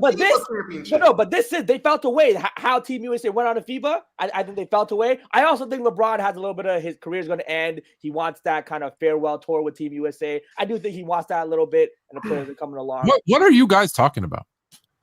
Just like why LeBron, Kawhi, Steph Curry, how come they're playing in the Olympics when we didn't kind of see this coming at their age? You didn't see it coming? That's because that's why you didn't see it coming. I'll tell you why. History repeats itself. Period. That's why we keep telling you it's gonna happen again. Whatever you're talking about. What happened? The U.S. was winning all the time. Then they started losing. Dream team. Then they started losing. Redeem team. Now they started losing. I don't know what they're going to call it. Thank you, Fluent. Put Fluent on the big screen. Somebody need to put. I need the people in the back of the congregation to hear this sermon. Put Fluent on the big screen. Team USA will get cocky again. They'll send their C team like they did this time. They'll lose and be like, we need to show the world our dominance. How are we going to do that? Well, let's send our best players. They'll destroy them by 40 points per game. Then they'll send in a second unit and they'll win that again. And it'll be like, we win all the time. Let's stop paying attention. And what'll happen in 10 years from now, 15 years from now, whoever the new bunch of stars are, okay, let's show our dominance again because we still have the best players on the planet still come from the U.S. There's other people coming, but that's what's happened. We've seen it over and over again. At what point are we going to say this is not a pattern? This is why I love Fluent, man. Hey, Rod, this is why I miss Fluent. I miss you, brother. Hey, Fluent, I miss you and I love you, brother. I need you on here, bro, because there's a bunch of jabronis around you, dog. When you disagree with him in a couple minutes, he's going to be cussing you out. Wait 5 more minutes, right? He's going to be cussing you out. But first and foremost, why are we talking about like we're losing? The last time I checked, we didn't win the gold medal in 2004. That was over 20 years ago. That's Olympics. Yeah. So it's not like medal. So it's not like we've been running FIBA for the last 20 years and then we lost. They won the FIBA. They won the gold medal in FIBA 3 times in the last 30 years. That's once every 10 years, Stone. Every 10 years. That's enough. Now all of a sudden, all of a sudden we're gonna go. So all of a sudden now we're gonna go. Okay, we got to do something about it. Really? Right. We should have been done something about it. That's a different argument. Yes, they should have done something about it, but they didn't. What happens is when the USA loses, Team USA loses. Should they lose if they send their best players? Should Team USA never lose? No, they should still win. This team is still the most talented team in FIBA. They should never lose. So when they lose, they go, it's the wake-up call. We didn't even medal in FIBA? Now people are talking about us. Let's go win it. That's what what was the reaction? You've seen it happen. Can I ask, what was our reaction when how did the US react to when the team lost to Team Nigeria? What was our reaction to that the next year? Did we send all the troops over the next year because we lost to Team Nigeria? No, because the U.S. doesn't care about FIBA play. That's my thing. I understand the Olympic thing. But if you send if you send the same team to the Olympics, they're gonna lose. They're gonna lose. 100%. And I don't know what you guys said before, but I will say this because I heard a bit of what Ticket was saying when I came in. There will be a little bit of kind of that nostalgia. This might be LeBron's, Curry's, KD's last chance to play together on an Olympic team because they're 38, 39, 40, 37, whatever years old. So maybe it is like Bird with his bro. Bird didn't want to play. Just let me go back a second. In 92, Bird did not want to play. He said, "My back is killing me. I can't play." And Magic said to him, and I quote, "Dude, you don't have to do nothing. Just stand there. Can you still shoot?" He goes, "Yeah. I'll kick it to you, and all you got to do is shoot." And he said, "Okay, Magic, I'll come so we can play together," because that's what they wanted. I don't know the relationship, but I would assume KD, Curry, LeBron be like, "Hey, let's have one last hurrah. Let's have one last party." Us old guys, we did that. We hit that age where we couldn't go to the club no more, and we're like, "Yo, let's go out one more time and do it big." And we did, and then it was done, and we still talk about it. We still talk about it. I understand that, but what I'm saying is, I don't care about all the nostalgia. I'm just talking about basketball. I'm just simply talking about, well, hold on, look, because what I'm saying, Fluent, and this is the part. This was the part that I never got to really get off, and you didn't hear either. I'm not saying send the same team that we just sent to FIBA. I'm saying grab Anthony Davis, grab Jason Tatum, grab Devin Booker, grab Damian Lillard, maybe Kyrie and Jaylen Brown, and go win the gold. Oh, you just don't want LeBron, Kawhi, and like KD there. I'm with Jake Oxen. We don't have to completely flip the roster over. We don't have to do that. We don't need to have 38-year-old, 37-year-old, and 35-year-old Bron and KD, and then Kawhi. Kawhi is influent. I know you feel this. Kawhi can't even make it through a playoff series. What is he? Why? Yo, Bob. I feel you. We don't need them. We absolutely don't. Everybody knows we don't need them. It's just right. It's just nostalgia. It's nostalgia, and people can't wrap their heads around the fact that LeBron is almost done. It's not. They're on the way out, and people are like, I just want to see him one more time. Y'all saw him in 2012. Go back and watch that tape. No, you just hit it. You just hit it because I just want to see him one last time. Don't forget, the NBA is a business first. Before everything else, it's a business. So if I put LeBron and Curry and KD and I send them to Paris, the ratings will never be higher. The attendance will never be higher. The jersey sales for all of those guys will never be higher. All of those things. The world had a huge boom in 92. That's what's going to happen if they send, and this is part of the thinking, if they send LeBron, KD, and Curry, what's going to happen? The world is going to be watching Team USA. The other teams are going to be doing autographs again like they did in 92. I don't think so. I think it's time for us to get over ourselves. I think it's time for us to get over ourselves. Hey, Jalen, they go over there, the gap, it's going to look like 92. And that's why I want to see them go. That's why I want to see them go. No, if Steph, KD, Bron, AD, and Kawhi, God forbid Kawhi be healthy, and they all go over there, it's 20, 30-point wins. The other teams are still better than, obviously the world is better than 92, so the gap won't be as big. They're still going to dominate. I think they should, but they'll be a 10-point game. It might be an 8-point game. No, not with all those guys. Not with all those guys, Jay. Not Curry and all those guys. No. You're actually wrong. The world isn't better. The world isn't better. And I'll tell you why the world isn't better. Because Because talent-wise, there are better players, but here's the problem. The best teams back then, Yugoslavia is now 4 different countries. Okay. The Soviet Union is now 4 different countries. So although each one of the places has better players, there's more talent, they've been separated. Cook his ass. Cook his ass, Fluent. If you took the U.S. and split it in 4, they'd still be talented, just nowhere near good. Like if you look at the what you would be the Yugoslavian team, that would be Nikola Jokic, Luka Doncic, the Brogdons, Vucevic. Like you would have a team. That's 4 different teams now. So yes, more talented players around the world, but there's a country that's anywhere near as strong as the U.S. That's a fact. What I'm saying is, I just don't think it's the same allure as it used to be. Like they're still famous. They're still superstars, but they like these other players are that good. So it's like, man, we got our own superstars now. I think it's time for United States to get over themselves. Like, everybody's gonna be all about United States. Like, we still might win, but it's kind of like, He said Malone. You out your mind? LeBron James, Steph Curry had the most followers in the world. We've seen it already. They've seen it already. Well, we've never seen Steph Curry. We never seen Steph Curry. We never seen Kawhi. That's a lie. You don't got a TV. Guy who lives in Europe. Hey Mars, if Bron, Curry, Kawhi, and KD showed up in Paris, would they not be the biggest thing at that Olympics ever? You hopped on a flight to go see him, Mars? Well, I'm not, no, but he's not. Most people will. Yeah, it'd be a very, very big. If Taylor Swift pulled up, with Mars pull up, bro. You already know how to really first class ticket. No Taylor Swift talk. I will leave. No. Hey, and one more thing too. Let's not forget that Joel Embiid is still in limbo too. God forbid he commit. But once again, I get what you're saying. Like nobody's begging for anybody. These guys are opting in themselves. Yo, my thing is, if all these guys is free agents and they go sign with the Sacramento Kings, you're gonna be up here jumping for joy, doing backflips. And what's that mean? I just want to see all the best players in the world play together.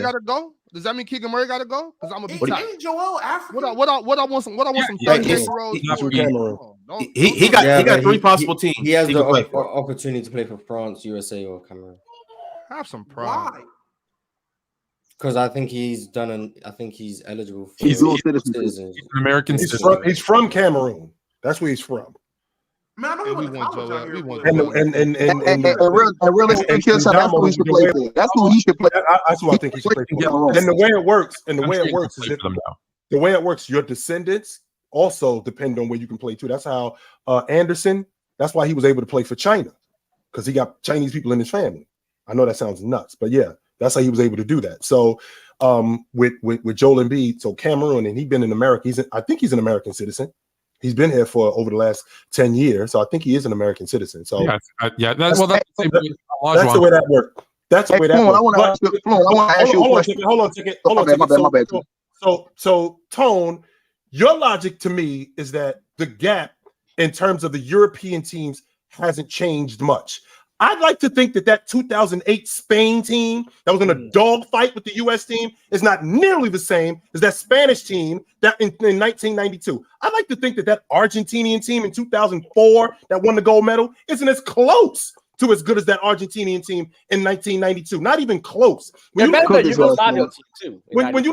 at the talent level today, I can appreciate your logic about countries getting split up. But with these countries getting split up, there's still countries that are still together, like Spain, like Lithuania, like Germany. These countries are still together, and they still have a vast talent pool. So the idea that these countries get split up, that doesn't really hold a lot of weight, because the talent pool in these other countries is still damn good. Spain has proven that, Lithuania has proven that, and Germany has proven that.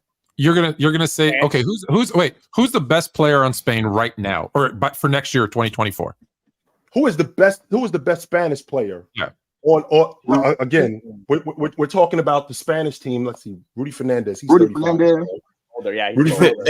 Next year is probably going to be Bo Cruz. Who's the best player? Believe it or not, probably Bo Cruz. Who's the best player on the German team? Franz Wagner. Yeah, Wagner. No.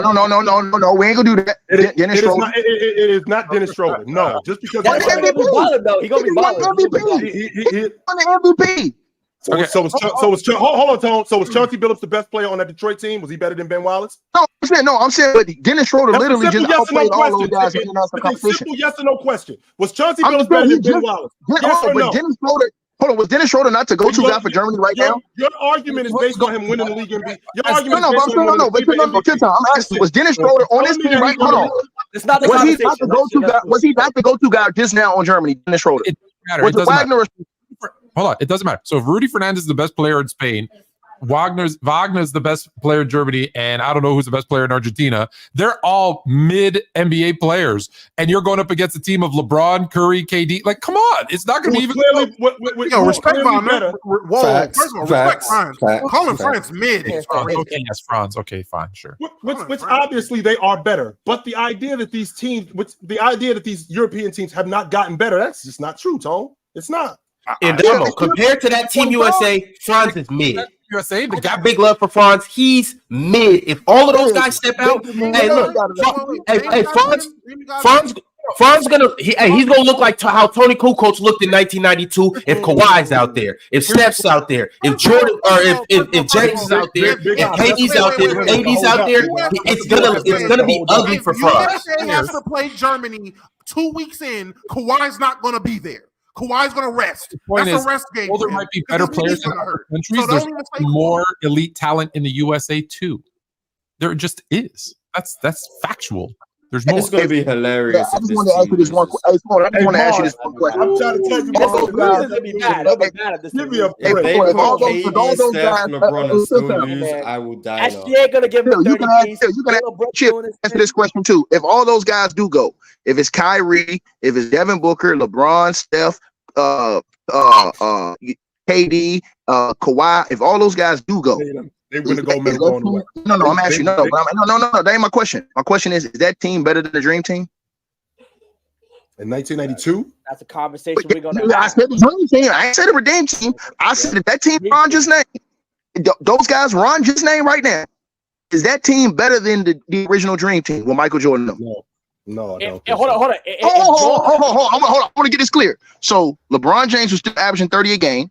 Yeah. KD who's still averaging damn near 30. Steph Curry who's averaging 30. Then you got Devin Booker who's averaging damn near 30. In a different league. Who's averaging 27.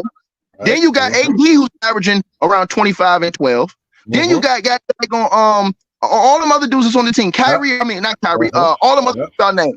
DeMar DeRozan's averaging 25, 26. All these dudes on the Jaylen Brown's averaging 26. Bradley Beal's averaging 27. Right. All those dudes, I'm asking you, top to bottom, do you think this team is better than the Dream Team?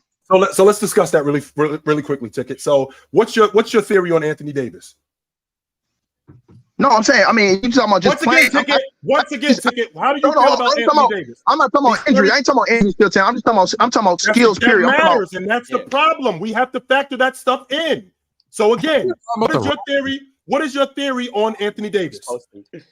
Well, I mean, he did finish the season. Terry Claude, very soft. So no, chill time. Hold on, chill. That's not my argument, though. That's not my argument. This is what you're talking about. You're telling me from top to bottom with this crew in terms of talent. So Anthony Davis, who you think is Terry Clark, which means he's very soft, will have to deal with Malone and Barkley. Okay, that's number one. So then you have Bradley Beal, who missed a chunk of the season again because he was hurt. He's got to deal with Michael Jordan at the 2-guard spot. That's who he has to deal with. And then Anthony Davis, who at the 5 spot. Anthony Davis also has got to deal with Patrick Ewing and David Robinson. He's got to deal with. Why did you bring Bradley Beal up? Why did you skip over? Why did you skip over? Why did you skip over Kawhi? Why did you skip over KD? Why did you skip over LeBron? I was about. What trying to be funny, Phil? Because Bradley Beal's gonna be on the bench, so you're trying to be funny, Phil. No, I'm not. I just didn't get to it. Once again, Big Ox. How do you feel about Kawhi Leonard, Big Ox? His knees, they like okay. So he's got to deal with both Clyde Drexler and Michael Jordan. We don't know if he's going to be able to hold up, right? Kevin Durant, who is 35 years old, like Larry Bird, and his numbers in terms of him playing throughout the season go down. He's still nice, but that goes down. So now we're talking about Jaylen Brown, Jason Tatum, who's also a young guy. We're talking about from a talent standpoint. No, I don't think that they're better than 19. Hold on. You just said that Jason Tatum could be the MVP of the league last year, and you think he can win it this year. And what the hell does that have to do with anything? Come on. So when the MVP, you telling me the MVP of the league is chopped liver? I ain't saying he was chopped liver. No, I ain't saying he was chopped liver. But hold on. So then you always brag about how Jaylen Brown. So on that 92 Dream Team, the league MVP, which was Jordan, you know who finished second that year in league MVP votes? Go ahead.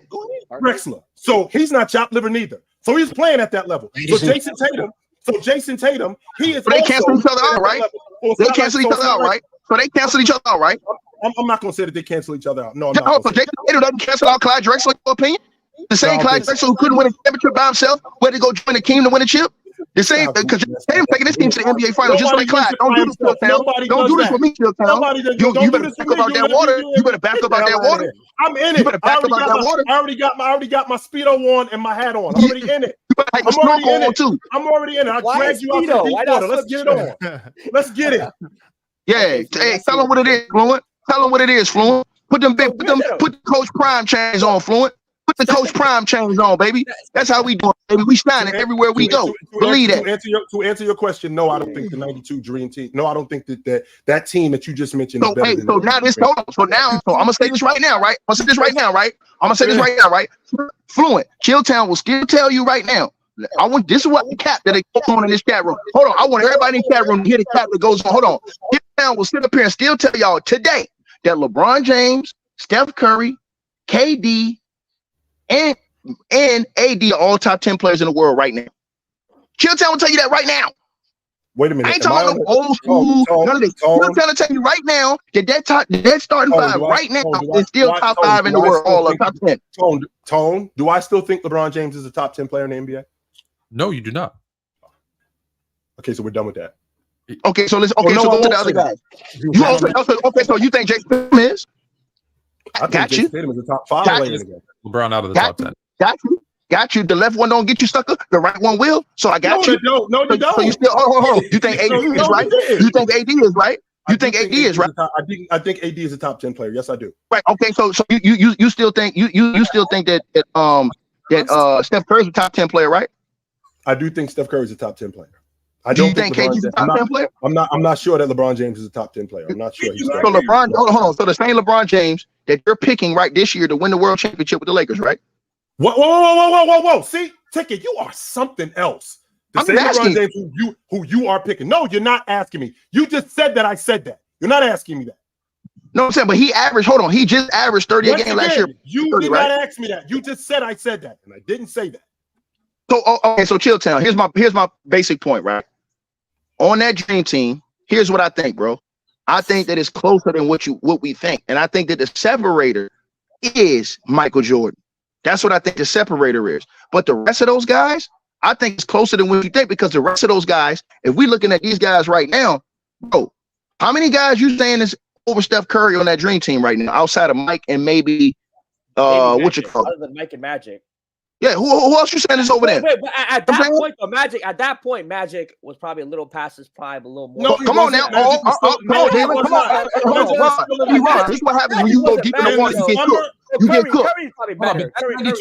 That 92 team did have one weakness. They did have one weakness. They would get burnt by fast guards. That's why little Bobby Hurley, against when they're playing the college teams, was killing them, because they didn't have anyone who could guard those little guards. So Curry would actually have a field day against that team. Even Kyrie might have a field day, but he would have a good day. And I can rebut that tone with that. And I can rebut that tone with the big guys that they have on that 92 Dream Team would destroy them. Only big, exactly. Destroy them in the paint. If this team gets Embiid and Davis, destroy them. If this team gets Embiid and Davis, and for the record, Davis is better than Charles Barkley, Karl Malone, David Robinson, all the big. What? Anthony Davis is a better basketball player than those today. Guys. So today is 2023. Look at Mars. Look at Mars. Oh my God! All day, every day. No, wait, better than who? 2023 Anthony Davis is better than Charles Barkley in 1992. He's better than Karl Malone in 1992. You should have left it when only me and Ron heard you say that. I don't know why you gonna stand on it. And he said it twice, Mars. Yes, he said it. Only me and Ron heard it. Hold up. Nobody is taking Charles Barkley over Anthony Davis. Stop it. That's not even the conversation. You mean the same Charles Barkley that after they won the gold medal that next year, he was the league MVP. That's cute. He was never Anthony Davis. He was never Anthony Davis. He could have played a Lincoln defense. He was taking advantage of those 90s legal defensive rules. And Charles Barkley was not him like that. He was not Anthony Davis. Come on now. I do agree with that illegal defense. So, World Series? Or do you want to? Jay's going to the World Anthony Davis ain't better than Patrick Ewing or David Robinson. It's the David Robinson for me. Yeah, David Robinson is just David for me. David Robinson just He might have more skill, but he's not better. So Fluent. So do you agree with Chilltown said then? Do you think it's a huge separation between the dream team and this team? I just want to hear what all y'all think. Hold on, That's what you said. I'm not saying that's what you said, Chilltown. I'm saying you saying that they're better. You said that they're better. I'm asking. Okay. Right. I'm asking because I know I told you that the separator I thought was Michael Jordan. That was a separator. I'm asking Fluent. Does Fluent think that this team, if that's a team that Ron put up there, is this team better than that dream team? I would say that this team right now is probably a more talented team, but I would say that the two team would win in a series because of they have the best player. Again, I'm counting them as they were in their years, not all time, right? So as they were then, I would say that the 92 Dream Team wins it because they have more prime players, I guess. Because the best player is LeBron, he's 100, right? Whereas it was Jordan in his prime. So that would be the But hold on, but Fluent, that goes against everything you preach because you lead the crew, you lead the sermon for the Los Angeles Lakers group and LeBron James.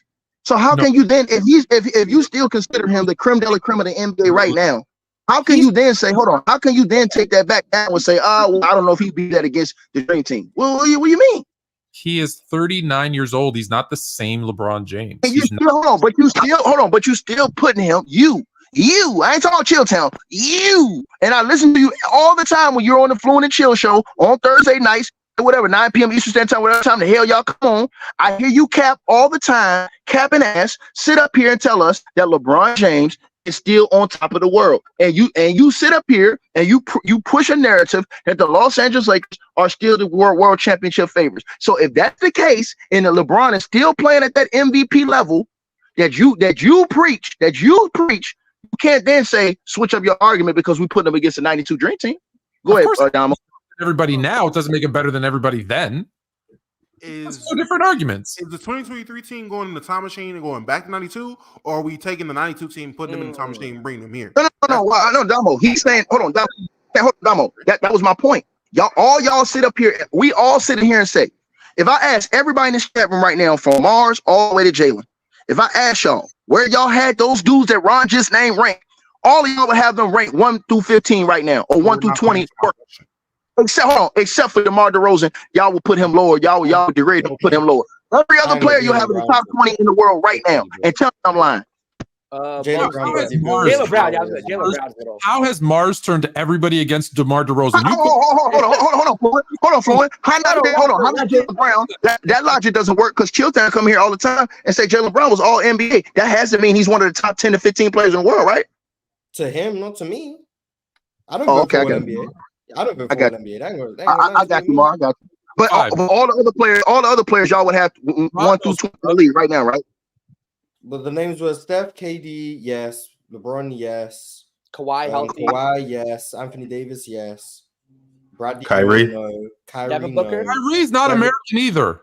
He's Australian. Devin Booker. He was born in Australia. Yeah, so he's Australian. Devin Booker, No, he was yes. raised in America. He should play for Brown, the national no. team. Bradley Beal, no. DeMar DeRozan, no. So for it's like 65-35. Yes. Okay, now stay right there, Mars. Now go to the Dream Team. How many players did you have out of the top 20 that was on the Dream Team? Larry Bird was out of the top 20 because he was washed up. Christian Laettner wasn't in the league. Magic Johnson wasn't in the league. Magic Johnson hadn't even played in the league that season, so he doesn't count because he was a year removed from the league. But he was. Would he still be a top 10 player though? Well, he was second in MVP voting the year before, so he couldn't. How much could he have dropped off? But he wasn't in the league. But still. How can you be a top 15 player in the league if you're not in the league? Keep going, Mars. Who else was on that team? Who was on that team, Chilltown? On the Dream Team? Wait. But you said Kawhi if he's healthy. Well, how can he be top 15 if he's never healthy? I never said Kawhi if he's healthy. I just said Kawhi, yes. So he did. Yeah. Oh, yeah, Jalen, you're cooked, buddy. That's a Kawhi healthy. Jalen, you're cooked. I ain't say that, but Jalen, you're cooked. I need someone to tell me the roster of 92 because Jordan. Go ahead, Chilltown. Yes, top Jordan. 15. Yes. Drex. Yep. Mullen. At that time, Drexel was top 15. I dare you to name 15 players better than Clyde Drexler. I'm saying, okay, 92. Go ahead, Chilltown. 92. Go ahead, Chilltown. 92. Yeah, go ahead. One more time, Mars. So Jordan, Drex. Yep. I'm just gonna go with the guards. Mullen, Mullen might not have been top 15. No. Mullen might not have been top 15. You ain't gonna do that, Chilltown. You not finna do that, Chill. Don't put your hand on your head, Chilltown. You not finna do that. You not finna do that. I mean, he might be. We might go through a list, and I'm like, oh, he's 14. I don't know. Yeah, but He's a friend, Chilltown. Keep going, Chill. He doesn't Mullen. feel top 15. He doesn't feel top. And Keep going, Chill. okay, Keep going, so Chill. Don't cover your mouth. Keep going, Mullen. Who else we got? Mullen. So again, Stockton. Yeah. Nope. Ooh. No. You gonna say yeah now, Mars, and you gonna low sit up here and tear down John Stockton? Here's the thing. I just say he's not a top 5 playmaker of all time. I have him as a top 10 point guard of all time. I have him as one of the best passers of all time. Hey, Ron, you hear John Stockton's a bad player. I've never said he's a bad player. Low, that's a different person. He thinks John Stockton's just not very good. I just think he's an overrated playmaker. That's all I've ever said. So don't put me in the blow on what he pushes about John Stockton. He thinks he's not a top 10 point guard. He thinks he's just trash and overrated. I just think he's an overrated playmaker. You do think he was? Hold on. So Mars, you think that John Stockton was a top 15 player in the league at that time? Yes. Okay, keep going. So now we go to the forwards. Malone. Yeah. The guy from Utah, Mars. Our answer from Mars. Yes. Number 32 from Utah. The guy from Utah. I guess he might have been 13th. He might have been. Barkley. Yes. Scottie Pippen. Yes. Okay, so now we go to the bigs. Patrick Ewing. Yes. David Robinson. Yes. How could you want to be top 15 that time? You just named all 15 guys that was already better than him, bro. No, we named like 8. No, I'm saying, but Pat Ewing was not 15 in the league at that time, bro. Who, Patrick Ewing? Huh? Hell no, he wasn't no top. He might have been top 20. Like I said with Clyde. Name 15 better. Name 15 players better than Patrick Ewing in 1992. Jordan, Pippen, Clyde, You lost me already. Hakeem, Jordan, Pippen, Clyde, Hakeem, Shaq. Let me keep going. My bad. Not Shaq. I meant to say no. My bad. I meant to say hey. My bad. I meant to say oh boy. No. My bad. Hey, my bad. Focus, Pickett. Focus. Ladies and My gentlemen. bad. Right. Hold on. How many people was that? 4. Oh, somebody got an echo. Jalen, you got an echo, Jalen. Is it Jalen? Check 1, 2. Jalen got an echo, not me. Yeah. Go ahead, Ticket. So again, hold on. Who's the guy about this name? We up to 6 now, Ticket. Oh, No, he said Jordan, Clyde, Hakeem, and Pippen. He said Pippen. Yeah. Jordan, Pippen, Clyde, Hakeem. Yeah, that's what you said. Right. John Stockton. Okay. Karl Malone. Okay.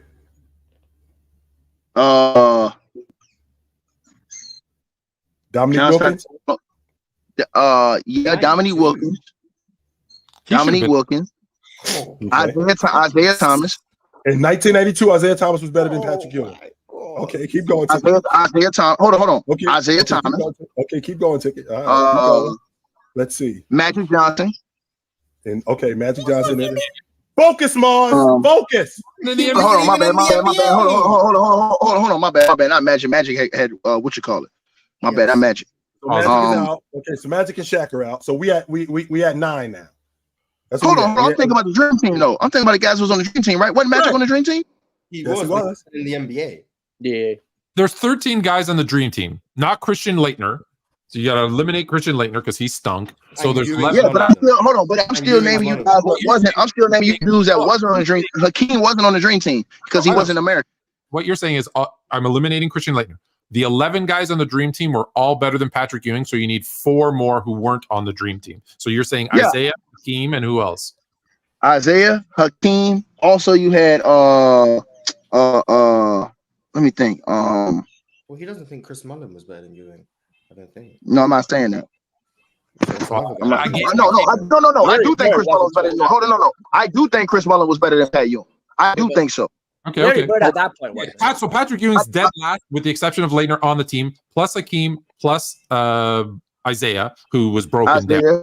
Okay, so you need 2 more. He was still better. Hold on, he was still better than Pat Ewing, in my opinion. All right, still better than Patrick Ewing. Okay, you still need 2 more. And then also, let me think. You also had Gary Payton wasn't relevant at the time. I'm trying to think.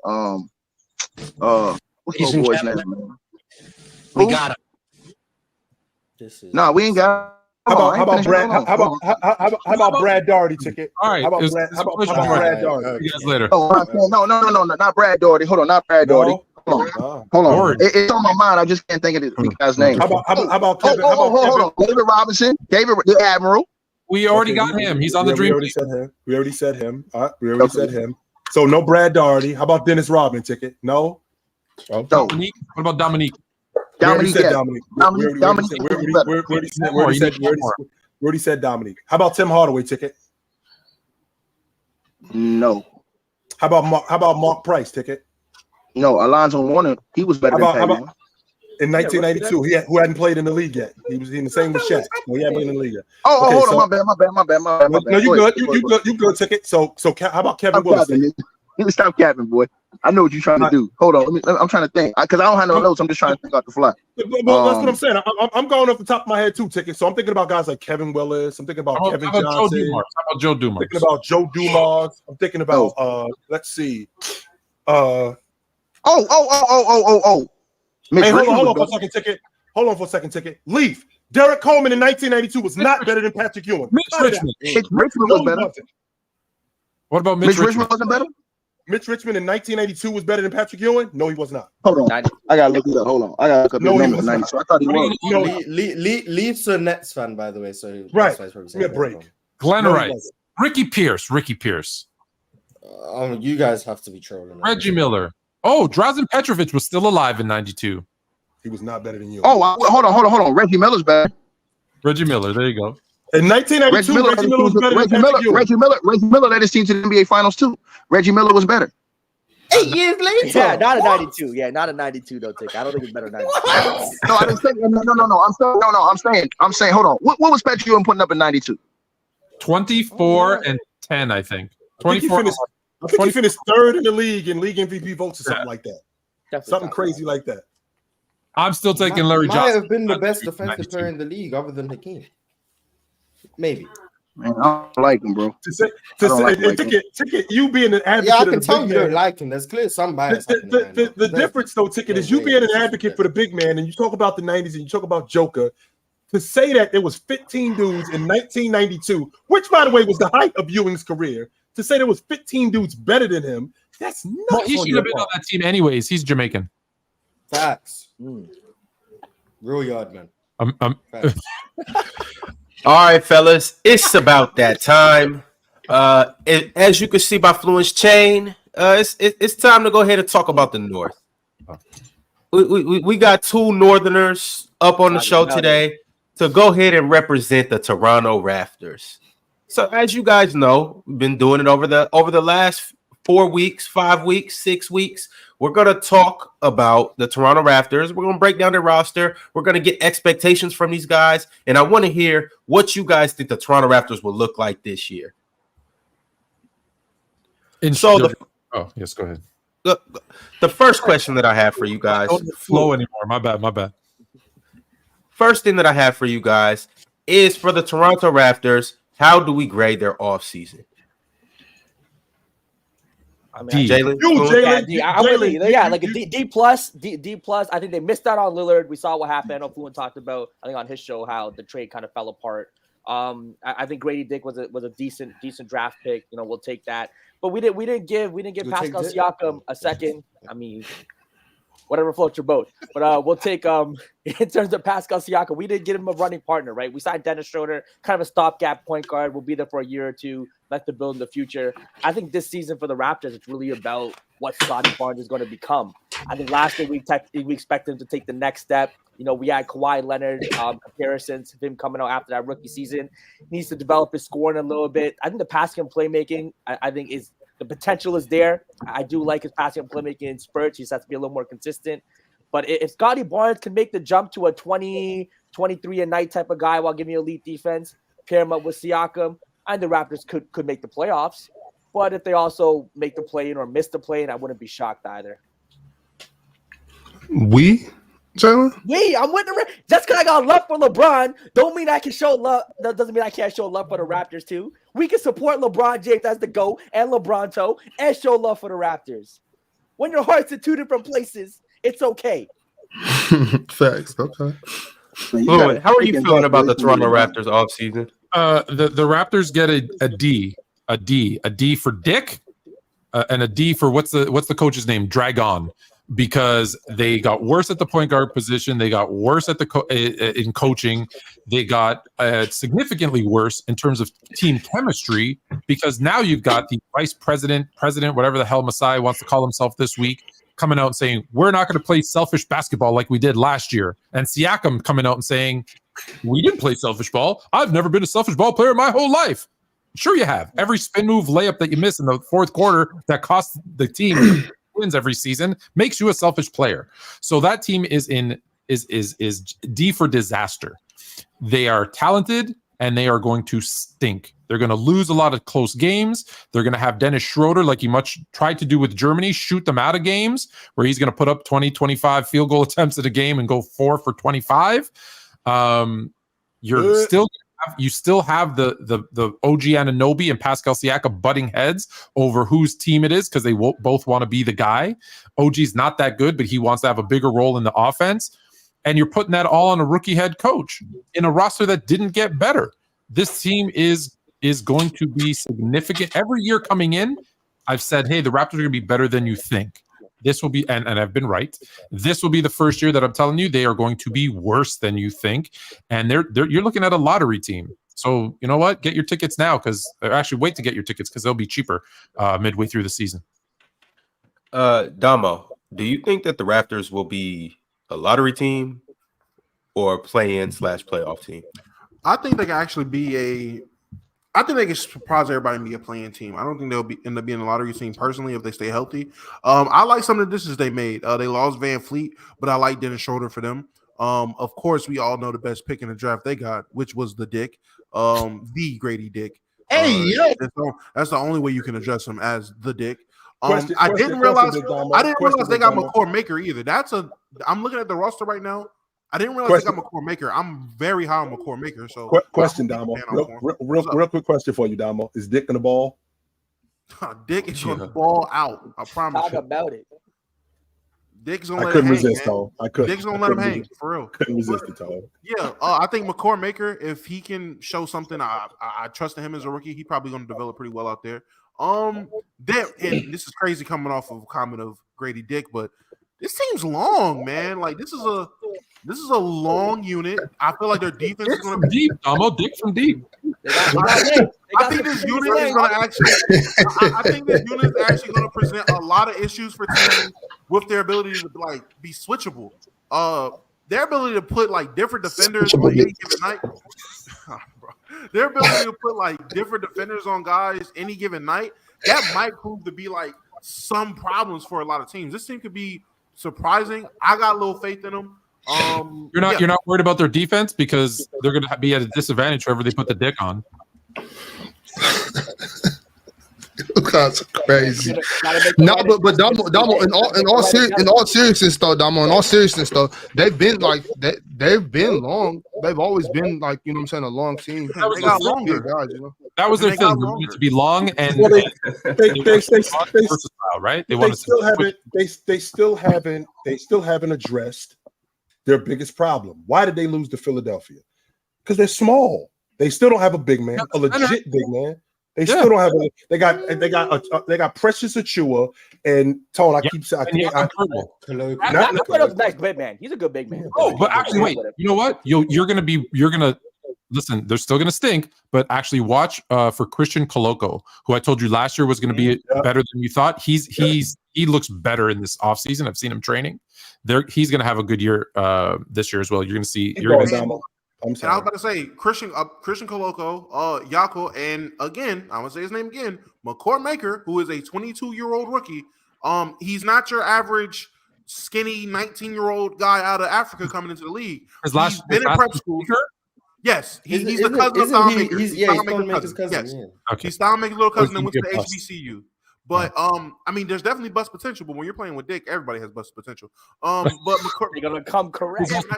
He's probably also not 22. He's probably 26. But yeah, I'm about to say, yeah, he's good. Yeah. Him and Grady Dick are both rookies. He was born in 2000. Grady was in 2003. I'm like, something's not right here. He looks older than 22. But nah, that's another guy that's relatively big. Like he's a long guy as well. I don't know. Yeah. 6'11", 235, long arms. Hopefully, I mean, I'm not gonna fall into the trap of what his cousin or brother. Their cousin. It was Thon. There's been a couple of makers, right? Thon, and then there was another one too. Mature. Wasn't there Maker? No, this is what I'm talking about. I think they have two Thon makers. I think there's two Thon. That's crazy. What you call it? Thon and Mature. Those are the brothers. Louis Maker. But regardless, he's another big size guy. He's another bigger guy. So they have some size. They got three relatively big centers. Obviously not. You know what they don't have? A shot maker. Hey man, Dennis Schroeder. Somebody could emerge as a shot maker. Hey man, I'm expecting an OG resurgence. OG is going to be the offensive guy that everyone needs. OG is not going to be there come trade line. No love for Scottie Barnes improvement. Like no one's on the Scottie Barnes. Pascal's going to end up in Miami. Scottie Barnes is my pick for most improved player. Scottie Barnes, just so you know, Scottie Barnes has scored in his first 3 seasons in the NBA. Scottie Barnes has scored like 40 less points than Jason Tatum and has like more rebounds and more assists in his first 3 seasons. So if you never know. You never know. Mars, I would like to hear what you feel about Scottie Barnes going into this next season and what you think he'll look like. I find it very interesting the way you say Raptors, Ron. It makes me because it sounds like Raptors. Because it sounds like Raptors. It makes me laugh. That's how you pronounce it. The Toronto Raptors. No, not the Raptors. It's the Raptors. Not no, the he's Raptors. saying Raptors because we have more banners up there than the Kings. X. Oh shit. Kings is crazy. Shots fired. Shots fired. Oh man, Floyd, you got to come back, bro. Shots fired. Shots fired. Talk to us though, Mars, about Scottie. Yeah, he's my pick for most improved player. Not because I think he's going to improve exponentially. I just think young players who maybe have like a down second season and doesn't really elevate to the level everyone thought. I think if his scoring goes up, which I anticipate it will, to maybe around 18, 19, just due to the fact I think he's going to be more involved offensively. I expect him to I don't expect him to be able to shoot threes, but the mid-range jump shot does need to improve. He's really bad in the mid-range. I expect that to at least be somewhat better. Alongside the fact that I think he can give you 6 assists, 7 rebounds. If people see that just from a box score perspective of 19, 6, and 6, it looks like he's improved. And if Toronto aren't trash, which I don't think they're going to be trash, I think they won 40 games last year. I think 40 and 42. Yes. So if they're around there again, maybe like 38 to 42 wins, somewhere in that realm, I think Scottie Barnes can be the most improved player. I don't expect him to like really add much to his offensive game. I do think defensively, I expect him to be better. I do like his versatility. I like the versatility of the whole roster, to be honest. That's one thing that I'm very high on when it comes to Toronto. They have like I don't want to say like a Orlando thing going on, but they are trying to get big versatile players to really fill out their roster. I don't like the fact that they have very little shooting on the team. They had this same problem last year. I think the only person who I rely on to make shots and be a shot maker is Gary Trent. Everyone else, I'm like, you're kind of just a catch and shoot guy at best at this point. And OG Anunoby offensive jump is not something I believe in. He's a role-playing offensive player. He can't create his own shot very well. His handle is rudimentary. He turns the ball over crazy. Doesn't really pass very well. He's just not a very good offensive player. And maybe Otto Porter Jr. can play more than 5 games. Kicking your countrymen, eh? Shut up. I mean, anyone who pays attention, I'm not really much of a loyalist to England. Oh, okay. So yeah, I'm not too high on their offensive potential, but defensively, I do think they're intriguing. And I don't know too much about the new coach. What I do know is that I think he's like an offensive, I don't want to say guru, but I think there's some pick and rolls that he's sort of masterminded. I think the Spain pick and roll comes from him. a few things like that, I'm like, okay, interesting. Maybe he might add some. The offense can't get worse, right? When you're taking, so I'm thinking maybe he might add some few wrinkles into an offense that might make him 20 field goals a game that Van Vliet was shooting at the lowest clip in the NBA, both from 2 and from 3. Like he was bottom 3 field goal percentage and 3-point percentage last year. Those 20 field goals are going to go somewhere else. So they can't be any worse than him. All right, man. I'm sick of you two. I'm sick of you two clowns. It's time to bring some perspective to this conversation. They're trash. They'll be between 20 and 25 games. They'll be between 20 and 25 games. We're gonna tell the truth. And the biggest thing that you guys ignored is that one of their best players is beefing with Tajiri, and that is Pascal Siakam. And if you have an unhappy Pascal Siakam, you will not have a good team. That team will win 20 to 25 games. They'll be in the lottery. Masahi, he's a clown. He always dangles out ideas that he'll trade somebody, never pulls a trigger. Only time he did was with Kawhi. You understand what I'm saying? And so as I said before, man, this team, absolute garbage. I do agree with Mars. No shooting whatsoever. You depend on one guy to shoot the ball. No continuity. You got an angry superstar, or not superstar. You got an angry star that's upset with GM and Masai Ujiri, and you're gonna have a bad season. It's just that simple. They go through their growing pains. They're gonna be a lottery team, and they'll try to get a high pick in the draft. I think this new coach is gonna go through a lot of pains. I don't see all of this stuff the way y'all talking 40-something wins. Hey, you can't even map me out 40 wins on the NBA schedule that this team can get the way they're constructed right now. So at the end of the day, complete garbage this year. This year will be a throwaway year. They'll win around 20, 25 games. As I said before, they have a lot of problems. A lot of people are going to be complaining because how bad the team is. Like guys like Pascal Siakam is going to want to get out of there. They didn't renew his contract. They didn't give him an extension. And so, you pretty much see where that's going, man. Fred VanVleet is out. His partner's out. The guy he won a championship with, pretty much the remnants of that team is gone. And so, again, they're just going to have to start over from scratch. And so this year will be a throwaway year. It'll look like the Blazers year did last year. Point blank period. So, he's absolutely right. On that note, Ticket, I got to bounce, but don't forget to check out tonight, 9 p.m. right here on Players Choice. It's Fluent Top 10s. We got Jalen versus Dub. Yes, sir. Top 10 most beautiful women ever. I know what. I know what. I know what. And not only that, Ticket. I better on that top 10 list. If Sally Richardson ain't on that list, I'm coming through this computer screen. I swear I am. She better be on that list. I cannot confirm or deny anybody on the list, but intermission of the Jalen versus Dub top 10 most beautiful women. There will also be a quick rundown of the top 10 biggest celebrity myths. I was going to do it now, but since I did it, I'm going to do it then. Hey, Fluent, right quick. Yeah. Is she going to be on the list? No. He will not be on the list. Oh, okay. Hey, Fluent. It's Big Eye. Yo, hey, Fluent. I'll let you later, Fluent. Appreciate you for coming up. Hey, I can't wait to see that top 10. And Fluent, what time can we catch you? 9 p.m. tonight. It's Fluent Top 10s.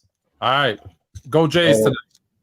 Let's go. Jays winning that series. Kevin Gausman, 10 strikeout game. Let's go. Hey, Ron, put it back on the big screen, Ron. Don't that look like – hold on, Ron. Real talk. Ain't that like how Big Ox had his hair yesterday, except for he had a little piece in the front? I mean, look, Ticket kind of right on that one, Ox. Bro, man, I came in here, and we ain't even saying nothing about Butler, man. Bro, the dude, I noticed he had like 4 or 5 piercings. Bro, something wrong with this dude, bro.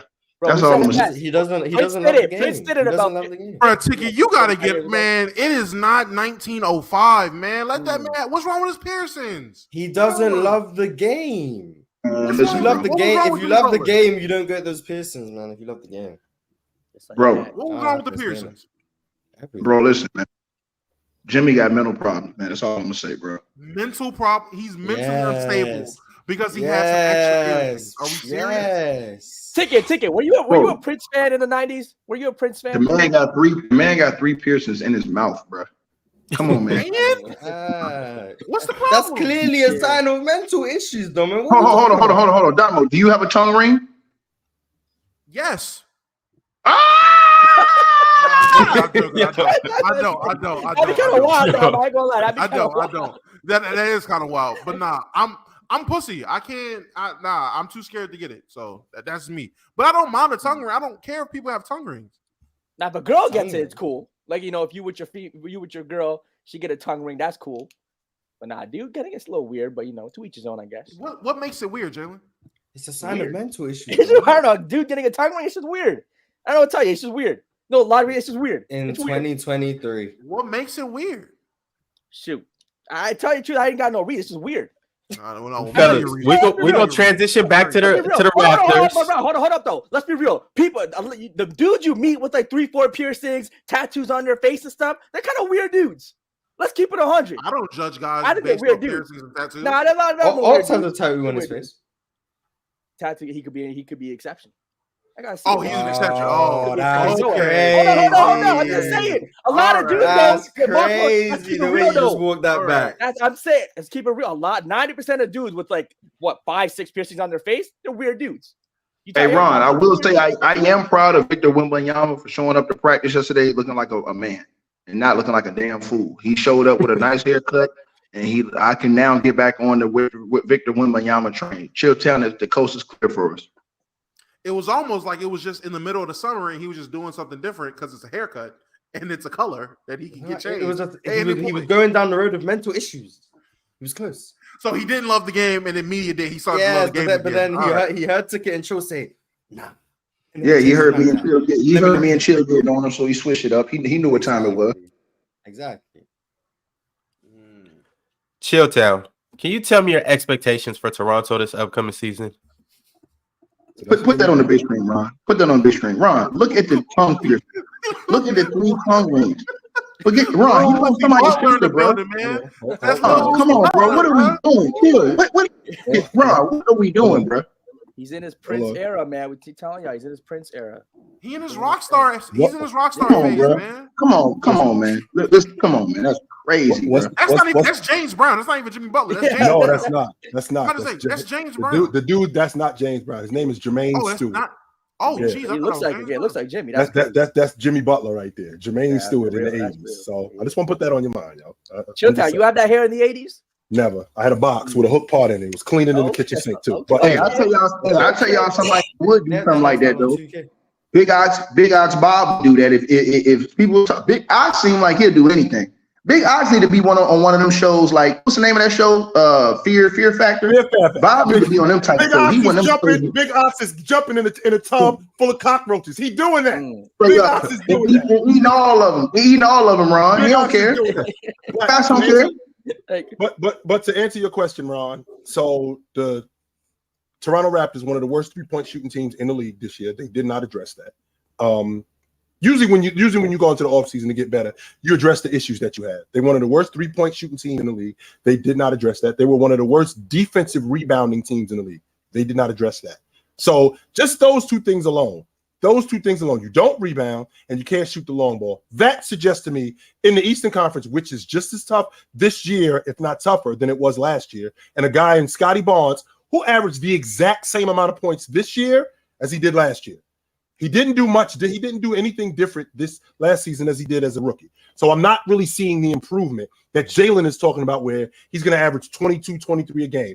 Well, the reason why we're having an issue because we had a log jam at the small forward spot because we got him, we got Pascal, and we got OG, who, by the way, Mars, I think he's in year 7. I think this is year 7 for OG now. And this is probably who he is. So this is not a guy who years later he's just going to turn into this offensive machine. No, he's not. This is who this guy is. He's probably a 16 to 18 a game guy, and he's a defender. He's a solid defender. I'm not going to say solid. I'm going to go a little bit further than that. I think he's an elite defender. I think he got snubbed on the all-league defensive team. But with that being said, they did not address the issues that they have. And because they didn't address the issues that they have, they didn't upgrade at the point guard spot. I don't think Fred VanVleet and Dennis Schroeder are that far apart. I don't think that they upgraded at the point guard spot. I think that they're a play-in team at best, 9-10. I mean, I think that definitely seems like a realistic outcome. I think with the Scottie Barnes thing, I think last year he played some games where he was playing point guard, and I actually thought that he could. That's a role that he did relatively well in. He definitely needs some improvement, but getting the ball more in his hands, when Dennis Schroeder isn't on the court. Even have Dennis Schroeder play off ball sometimes. Keeping the ball in Scottie Barnes' hands is something I'd like to see more from the Raptors, and him playing some point guard, I wouldn't mind at all. So I think that'd be interesting. Thing that the coach should. Scottie Barnes reminds me of Evan Turner. Hey, should the Raptors go after a guy like James Harden, trying to have the best season of his career? Should they try to trade and get him? I would give up OG to go get James and see if he can have because he's going to try to have the best season of his career because he wants to get paid. Would you guys think about doing that? James Harden give up for the Raptors? Yes. I mean, do I want to give up OG for a year or two of Harden? Like, I just don't see how long Harden has the lead. In a year or two anyway. I mean, that's still up in the air what the Raptors. Well, Jalen, you're going to get the best James Harden because he's going to try and annihilate the lead this year. And so, I'm saying because he's in his contract. Yeah, Dama. He's in the contract. So you're going to get the best James Harden this year. Didn't you say at the start of the show that he doesn't care about staying in the NBA and he'll just go to China? No, I'm with you, Mars. Mars Blackman. Yes. I'm with you. I'm just saying if you're Toronto, knowing that you're going nowhere fast with OG and these guys, knowing that you've been dangling OG in trades, do you go get a guy like James Harden? Because you're not going to be able to get a chance to get another star anytime soon. Do you get a guy like that for OG and take a risk with him, Scottie Barnes, and Pascal Siakam and see what you can do if James plays at his absolute best this year, knowing that he wants the contract extension after this season's over with. So you know he's going to play the best he can play. And then I think this helps man because he's going to be out of the country, Mars. So it's not like he's going to be able to go to the strip clubs in Houston every other night because he's going to be out of the country. I'm sure Toronto got some. Jalen, do Toronto have strip clubs? Of course we do. Quail? Yeah, of course we do. There we go. Yeah, but they don't build them like they build them down south, though, Jalen. Down south, they nice and like cornbread. Yeah, I know. Yeah, they're probably a little better down there. These two dudes, James B and Brax, in the comments, just so you know, when I was your age, you wouldn't have a chance against me. Leave your chick around me. You'll never see y'all again. Never see y'all again.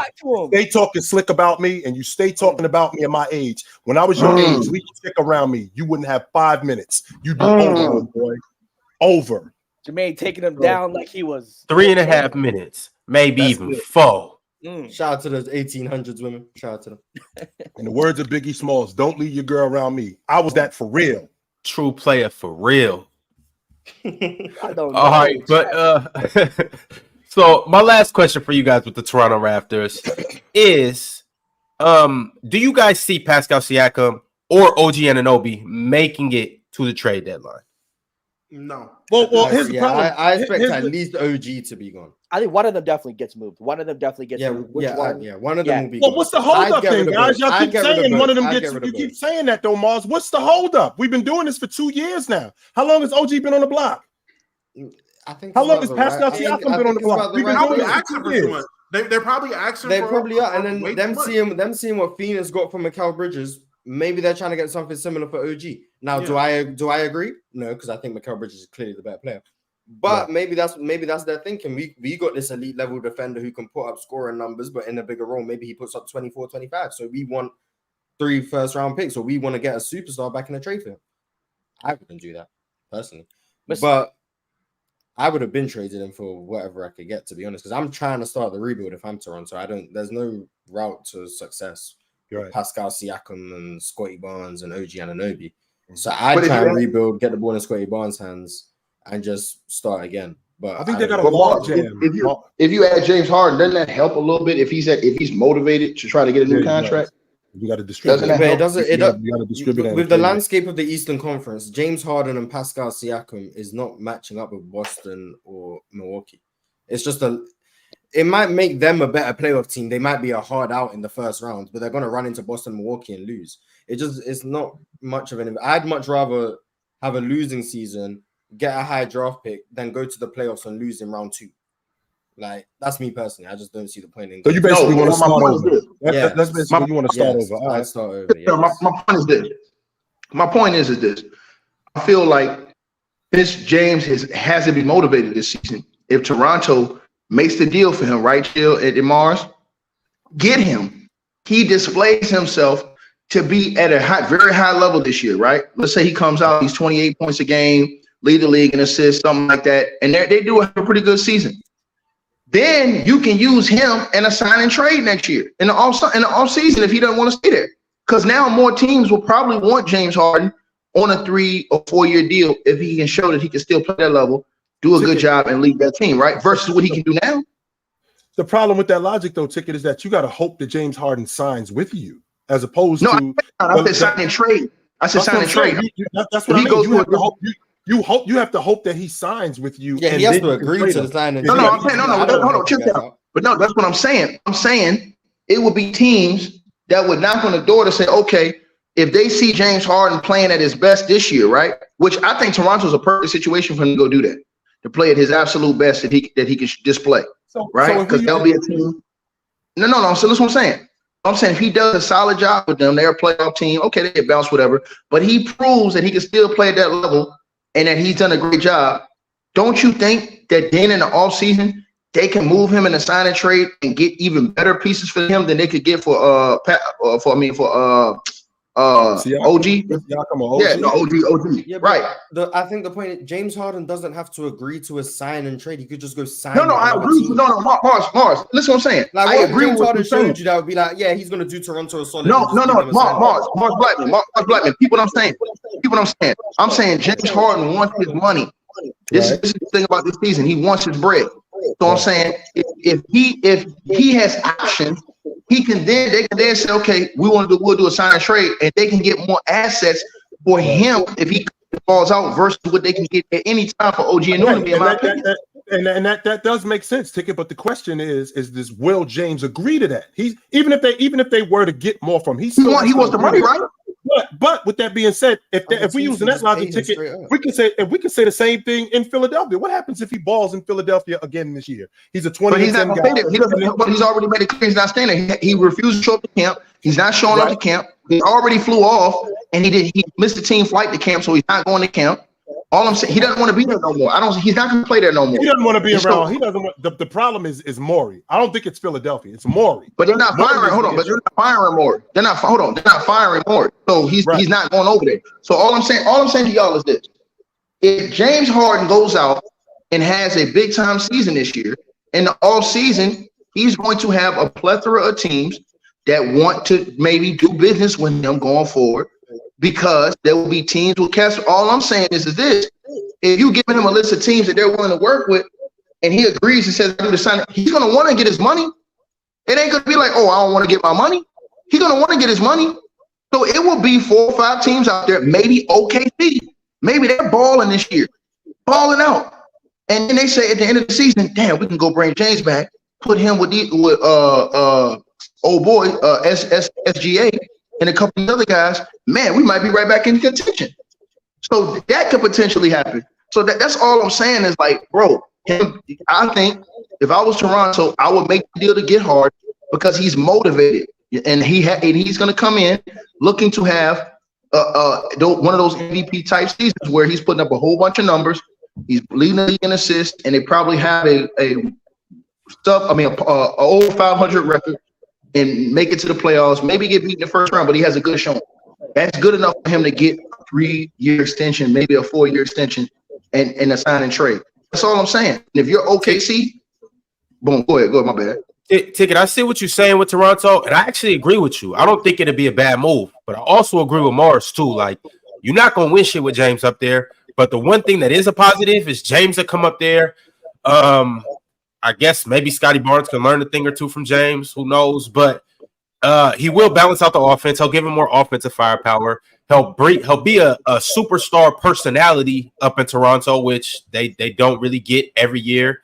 And then on top of that, I mean, he'll sell some tickets. So I mean, that'd be good for management and whatnot. But in terms of like the future and going forward, like James doesn't really do too much for him. No, Ron, I didn't say that. No, I don't think it's a bad move though. I agree with you. I don't. No, listen, I'm not saying him there for the future. Listen, y'all repeat what I'm saying. No, I know what you're saying. You're not going to get what you want to get for OG. That's why they haven't traded OG. But if you can move OG and get James, and James comes and balls out, then at the end of the season, if James wants to do a sign and trade, can move him to a team that he better wants to go to and get better assets that I can get for OG and Noonan. Because if they can get good assets for OG, they would have been traded OG. That's a huge gamble. It is. It's a gamble. Hold on. go in your favor because of three things. When James Harden's on the team, he usually plays damn near every game. Secondly, he's going to play hard as hell this year because he's motivated to get that other contract. Thirdly, again, he usually plays most of all the game. So, I mean, he ain't going to be a situation where he's going to be load managing, missing games. He doesn't get hurt a lot. So I'm just saying, bro, like, if I'm Toronto, I'm thinking for the long run, like, yo, we in a rebuild. Let me get my hands on a motivated James Harden where I can move him. Because listen, if you go to OKC, what does OKC have? Chill, young assets and picks. Young assets and picks. See what I'm saying? Yeah. That's exactly what I'm saying. The only thing with the Harden thing is that I think with the Raptors is if you trade for Harden, that's a move where you want to. It's not maybe not contend for a championship, but you want to contend, make the playoffs, and it kind of builds from there. Giving up OG for him, I don't know if that's the long-term plan. If we can get Harden without giving up OG, Scottie, or Pascal, that's not happening. Okay that's not happening. I don't see that happening. So that's the problem. You trade for him, where are you as a team star? Because you're still not competing for a championship. You give away a guy who's still relatively younger than Harden, and you probably it's not about that, bro. Jalen, you missing the point. I ain't talking about competing for no championship or nothing. I'm saying that even at his advanced age, if James Harden goes to Toronto this year, sir, puts up 28 points a game, leads the league in assists, and they're respectable, he's worth more on the trade market than OG Anunoby is at any point. Oh, so you're saying we can get pieces for Harden if he plays really well? And that's fair. That's definitely fair. But the one thing that holds up the post that's holding up that tent is James Harden has to agree to a sign and trade. That's why that's a big gamble. He will. Hold on, but Chilltown, why wouldn't he when he wants his money? Because he's a free agent and can just go somewhere. No. But that's what I'm saying, Mars. You're right. No, Mars. You're right. No, Mars. You're right. But here's what I'm saying. Here's what I'm saying. Two things can be right. Most of the teams would have to unload salary in order to afford him. So that's why it would be a sign and trade, because most of the teams that are contenders that he will probably want to go to, their salaries are already, pretty much capped out. So what they would have to do is give up assets to get him in order to even out the odds. That's what I'm saying. I would take a chance on James because he has something to play for. Now, if this was James who had multiple years on this deal, I ain't hell no. But he's gonna get you more than what OG is gonna get you. I agree with Chilltown. We ain't gonna stand up some OG Anunoby. He ain't gonna get better than what he is right now. You think he finna go? You think he finna come down? Somebody said he might have a breakout season. No, he's not. He's gonna go doing the same thing he's been doing this whole career, shooting an ugly ass Lonzo Ball looking jump shot, playing a little bit of defense, and having people think that he's overrated. I mean, having people think he's better than what he is, and he's overrated. All right, y'all. I got some super chats we're going to go ahead and transition to. Appreciate everybody that's been tapping in. If you haven't yet, tap that like button too. Right from the top, Brack said, Ticket needs Shallow to pay that $500 so he can pay Lawyer Town. Yeah, I got to put my lawyer for when I get my foot off. Yeah, go ahead, Ron. Mike sent through a super chat. Said Jordan said they both fouled each other hard, and he punched Kerr, and it was because of the outside noise about him not being the same. That's not true. Kerr punched him first, and Jordan punched his ass back. That's exactly what happened. Kerr hit him in the chest. That's exactly what Jordan said. I heard what Jordan said on the last dance. He said, Steve Kerr hit him in the chest, and I punched him in the face. That's what happened. Drink More Water said, who are some of the players that played in the same era that would have made killer duos if they were on the same team? Dominique Wilkins and Hakeem. I think if Dominique would have played with Hakeem, Hakeem would have won 5 championships. What if we break Malone and Stockton up and put Malone on the Lakers? Malone tried to put Malone on the Lakers with Malone and Magic. Yeah, Malone and Magic. Oh, chill. And Carl used to run the court too. Chill. Carl could run the floor. That's a couple rings. I mean, that's a couple rings for sure. But then, what do I call him? Because he's not number 32 in the Lakers. Because that's Magic Johnson. So what number would he wear? What number did he wear? Oh, you a jackass. Well, I can't call him number 32 in the Lakers. That's Magic Johnson. So I need to. What did he wear when he played for the Lakers? Yeah, what number did he wear when he played for the Lakers? That's a good question. I forgot what number he wore. I forgot what number he wore. That's a good question. I forgot what number he wore, Chilltown. Yo, chat. What number did Karl Malone wear when he played for the Lakers? Jazz just clearly 13. They said 13. That was a good point by Mark. That was a good point by Of course, they say that. He did not wear 13. It was 11, huh? Yeah, Peso McFly, it was 11 for sure. Yeah, I'm almost positive So it was. I just call him number 11 on the Lakers. That what I call him? Mm-hmm. Yeah, that would be it. Number 11 on the Lakers is trash. Maybe he wouldn't have done that on the Lakers. I don't know. He had already done it. What the hell? What you mean? Yeah, that's true. Been done. Yeah, you're right. You're right. Yeah, What you talking about? He would have been in the LA spotlight. Maybe he would have got locked up. Yeah, he would have got caught. I was gonna say he might have been caught a little earlier. And Yeah, that would help. He was in the league when it came out. He still was in the league. Yeah, but the LA media he was in Utah. Maybe they saw that as punishment enough. Maybe if he's in LA, he went through the legal process with the child and her mother. He did that with them and the grandmother. Legal he did. Process is a crazy statement considering they've just been illegal what he did. But I mean, absolutely. Number 32 from the Jazz, number 11 on the Lakers, still above regardless. Vontae sent through a super chat and said, "How do you knock Draymond for putting his hands on people and then turn around and brag about people that you know doing it?" No, we didn't say that. We talking about people. The people we talking about doing it is because they were provoked. Draymond Green provokes people and then plays the victim and then goes and knocks his own teammates out ice cold. That's the difference. Brandon Dawkins said, MJ said in The Last Dance that he was pissed that Phil was calling BS fouls, so he reared off and hit him for real. And Steve hit him in the chest, and MJ punched him in the face. After practice, MJ called him and apologized. Okay, stop right there, Brandon. One more time. Phil wasn't calling fouls. Steve Kerr hit Jordan in the chest, and Jordan hit Steve Kerr. That's the way that works. Like, we saw the same thing you saw. The exact same thing you saw. We saw it too. That's good that he apologized to teammates. I think that's the best way to do it. Right after the incident. Right. Don't let it simmer for too long. You know, we got caught in the heat of the moment. It's love. Apologize and you keep it moving. That's usually what happens in situations like that when guys get in fights in practice. Like, we end it. That's why Steve Kerr said in the press conference that, yo, this is an eternal matter. Because he wanted to end it right there. Yeah. He wanted to end it right there. Shut up, Mike. How about that? But Sweet Lips, Draymond didn't. He wanted to keep talking about it. Yo, drink more water.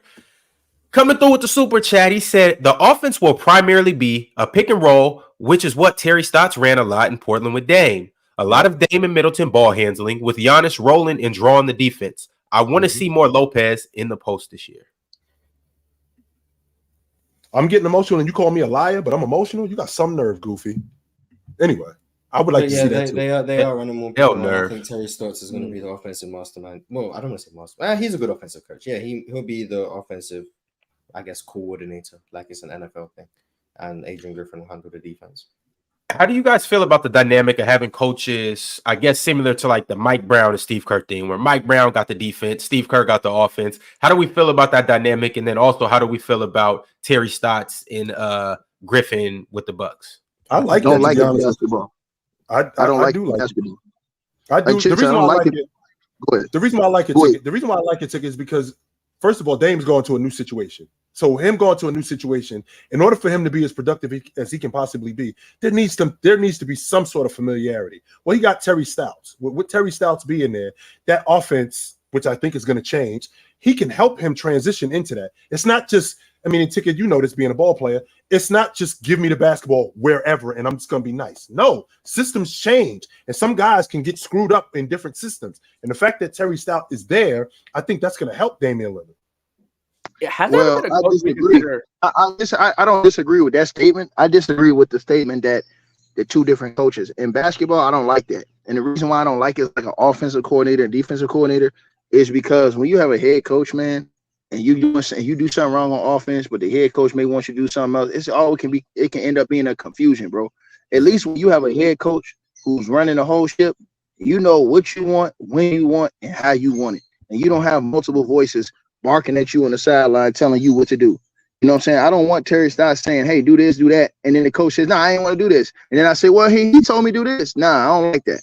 I'd rather have a head coach. Two different voices. Yeah, two different voices. Because in the NFL, you only play one side of the ball. You only play defense or offense. So it makes sense to have two different coaches. But in the NBA, Adrian Griffin handling the defense, but Terry Stotts handling the offense. But everyone's playing the same thing. So I get why that's a fact. Mars, that's a big fact. I was on a team overseas, and they was doing it. They was doing it like this. Or actually, no, I ain't gonna say this. This is before I went overseas. I was on this basketball team, and they was doing that. And it was a head coach. A head coach, and then like the head coach was doing offense, and the assistant coach was doing defense. And you know what I'm saying? I just didn't like that shit because like if I did something on defense at the head coach and like, oh hey man, but he told me to do this. Well, I don't give a damn. I'm the head coach. What the hell you put him as coaching the defense for, man?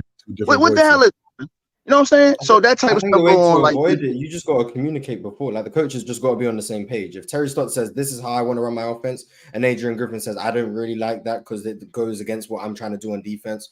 For example, let's say Terry Stotts is saying we're trying to get out and run consistently. First shot, we're trying to get the first shot up, but that's going to compromise Adrian Griffin's defense because he wants to be able to get his defense set. So he doesn't want to be running up and down all the time. So maybe they just have to communicate, understand what both people want, and how to mutually benefit each other. If they can do that, I don't think it will cause a problem. But like Ticket said, if they're not on the same page, it can be all over the place. Absolutely.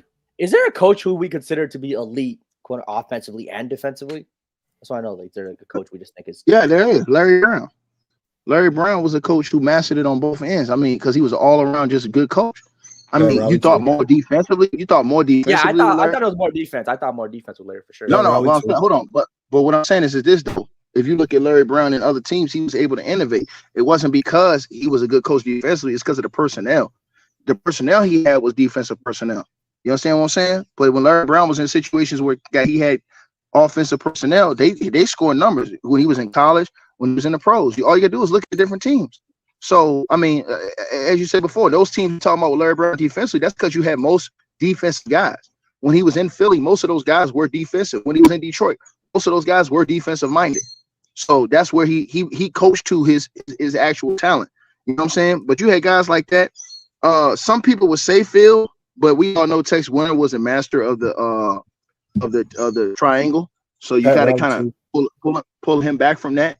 I wouldn't. To be honest with you, I don't think as many coaches that you could say on both ends it was great. Maybe you could say what's the boy Mars? The one that became good on offense. Mars, what's the dude's name?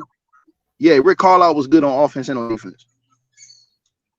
Yeah, I think Popovich became good on offense later on and was always a good defensive coach. So I guess you could throw him in there. Hold on, but you don't agree with huh? You don't agree with Rick Carlisle? Remember when he was I think I said yeah to Rick Carlisle. I think did I say no? No, I do like the Larry Brown acknowledgement because in Indiana I think he was a very good offensive coach. So yeah, I agree with Larry Brown definitely. Now Mike Brown, he showed that he's proven that he's gotten better offensively. But he doesn't have the personnel defensively. So offensively, since being with Steve Kerr, Mike Brown, he had the highest rated offense in NBA history, and he was always known as a defensive guy. So, like I said, this year they need to be better defensively, though. But if you look at his personnel, he didn't have the best offensive team. So maybe Mike Brown always was a good offensive coach. It's just that he didn't have the personnel when he was in Cleveland, offensively, outside of LeBron James, and maybe one other guy that could really get a bucket on his own. Hey, chat. I didn't know SZA was this loved in the chat, man. Oh, yeah. Don't play with SZA. Like I said, man, the body cool. The face did he redeem himself? Hey, Ron, did he redeem himself though, Ron? Did Mike Brown redeem himself? Like, because everybody talked about how poor he was offensively. He had no set, but this year he has the best offensive, offense in the NBA. I mean, yeah, I guess you could say he redeemed himself. Also, too, I think he probably went up to Golden State and learned a little bit. I mean, you people can evolve, coaches can evolve, coaches get better. You go up there and play with Steph, Ron, you can't have it both ways because you ask guys like Real Town, they'll tell you that the talent around LeBron wasn't good enough with Mike Brown to really do all those things. Yeah, but Ticket, that was so long ago. You don't think he learned from that situation? No, I'm not saying that. No. I'm not saying that. I'm saying, was he as bad offensively as they were saying? Was he that bad? Everybody used to say, "Oh, Mike Brown only coaches defense. He don't know nothing about offense." That was the word with him when he was in Cleveland. Was that a lie? Was he really that bad, or was he somewhere in between where he was solid and we didn't give him the credit he deserved as how good he was? He just didn't have the personnel. It could be true. That could be true. That could be true. But if that's true, then that's all. No, we don't need to have a conversation. No, we're not doing that, Mars. No, we're not. We're not doing that, Mars. No, we're not. Because Steve Kerr's trashed, in my opinion, defensively. He's garbage. All right, y'all. Eddie Wilson with the super chat. He said, Ticket, please stop acting like it's a requirement for a player to play in the Olympics. It's mandatory. They aren't obligated. It's their decision. Well, guess what? You are obligated to fight in the army if they call your name in that draft, sucker. So guess what? Go back to that, please. Saying it's mandatory and then saying it's an option is right. Those two things don't work, do they, Mars? I don't know if you do the definition of mandatory or what, but Mars, being in America, it's an unwritten rule that when you're a superstar or a star, you should play in one Olympics. That's still like an unwritten rule. I'm just being honest with you. And until the rules written, it doesn't apply. No. I'm saying that's an unwritten rule. Like they advise, like your agent. When you Chill knows this. When your agent come in the league, ask Shaq. When he came in the league, they advised him to get on the dream team. Get on the on Team USA on the dream team. They advise you to do this stuff. They say, hey man, you need to do this. This is what you need to do. Boom. Look at AD. When AD came in the league, what did he do, Chilltown? Wasn't he on the team? Yes, he was on all these dudes was advised to do that stuff, man. They were pushed to do it. They don't put it out there in the public, but those guys are pretty much pushed to do it. When you don't do it, they look at you like, okay, all right, cool. You don't want to, know what I'm saying? That's why you don't see Kawhi Leonard getting that much love around the league all these years. Plus a lot of them dudes, and plus a lot of them dudes, plus a lot of them dudes want, and it just didn't work out for Curry. But I think he wanted injuries. Yeah, I think he wanted to play, and a lot of those dudes want to play, Mars. I mean, that's 2021 to play in the Olympics. I mean, he just came off his hand being broken. That was in 2020. Now, I he came up coming third in that league MVP. He just came up leading the league in scoring. Right. He just didn't want to play. 2016, maybe heartbreak, he won lead, blah blah blah. He wasn't fully 100% healthy. Cool, fine. 2012, maybe he just wasn't that good yet. I mean, we had COVID and all 2021, he could have played. I just don't think he wanted to, and I just unless there's a written obligation. There is none. There is no. That's what I'm saying. There is no written obligation, Mars, but it's something that these guys they have on their resume that they want. A lot of these guys want to play for Team USA. It's an honor to play for Team USA. At least once for sure. It's an honor. Guys, they will play, and then the guys who don't care about it, they won't play. Hey, Chilltown, the chat wants you to Google SZA. I don't even know. It's that goofy Brax, whatever his name is. Like these dudes, they come in here and none of these dudes actually have any basketball knowledge. They spend 3 hours trolling. Like, what's going on in your life, brother? What are you doing with yourself? That you come in here. Shout out to Buddy OG for no longer being the Butter Chills chat. It's a new one. It's now Brax and Mike. So shout out to you, buddy. Brax and Mike, y'all in for the next week. Speaking of the next week, we do have a good back half of this week. We got the Brooklyn Nets tomorrow. Then we got the Philadelphia 76ers Thursday. And then we end with the almighty New York Knicks on Friday. So I can't wait to talk about these next 3 teams. And I'm pretty sure you guys are going to bring the energy. I can't wait to talk about that Mikal Bridges propaganda. Huncho, I think Luncho is your name. You don't even know what emotional means. You got some nerve talking about somebody being emotional. You come into our chat. Not only do you come into our chat, you actually get on the show and you don't have a word to say when you come up here. You get roasted by everybody. Every time you've been on my show, you've been on other shows when I was on it, and you get roasted, and you got the nerve to call me emotional when you sit behind your computer and you have this goofy logic to say, but when you come up here, you like a church mouse. Give me a break, B.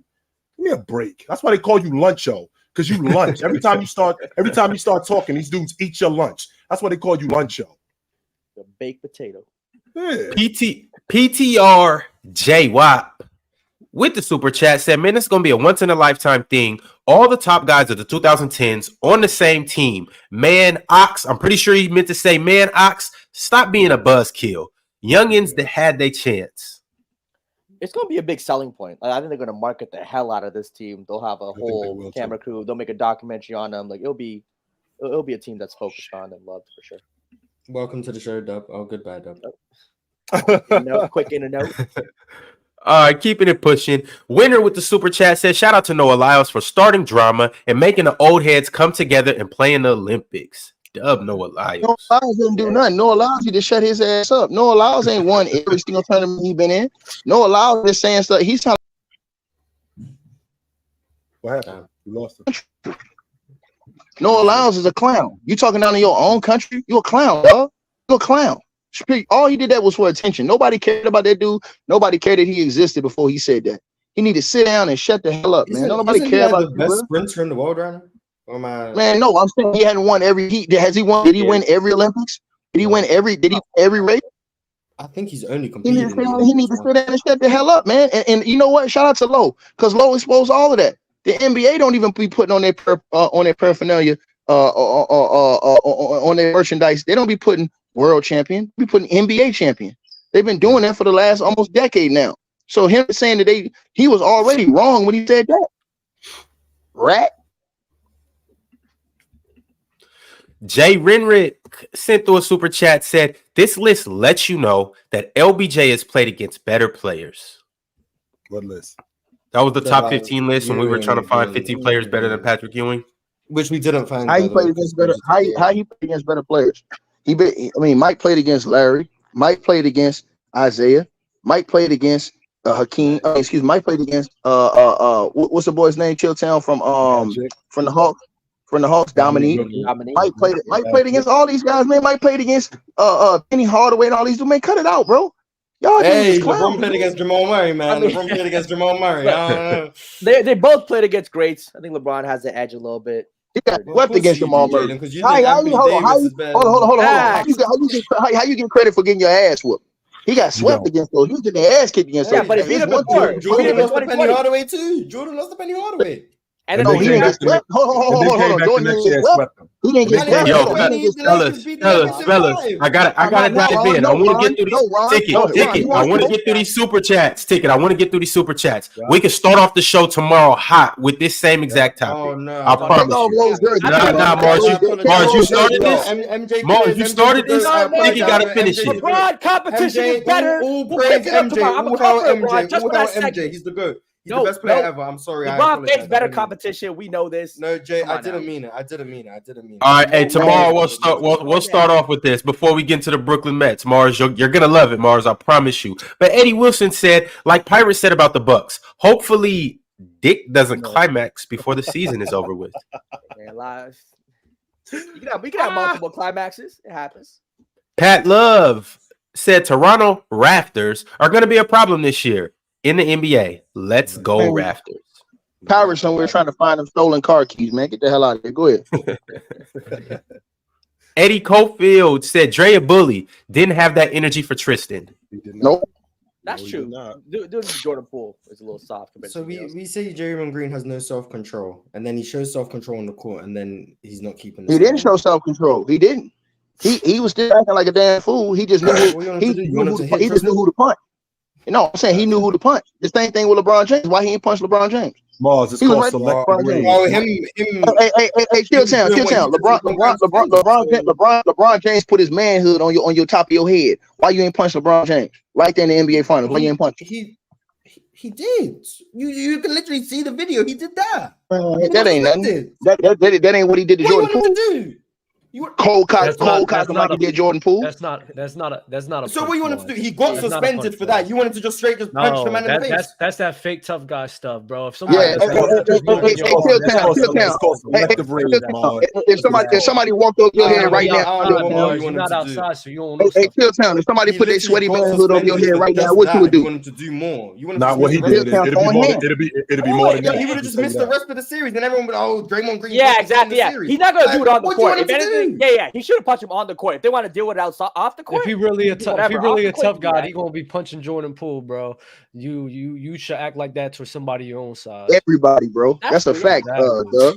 Hey, Doug, what's up with that? Hey, Doug, what's up with that? Draymond Green ever calling himself a tough guy? There's a bunch of people here saying he's a fake tough guy when he's never called himself a tough guy. He is a fake. What the fuck are you talking about, Mars? He's never called himself Wait. Open gym is right after this. Let's debate whether Draymond is a tough guy or not. Let's debate whether he should have did this. But I got super chats I got to get through, fellas. Early Cofield said facts, ticket. You shut your Bill Bellamy looking ass up, man. Hey, what movie was Bill Bellamy in?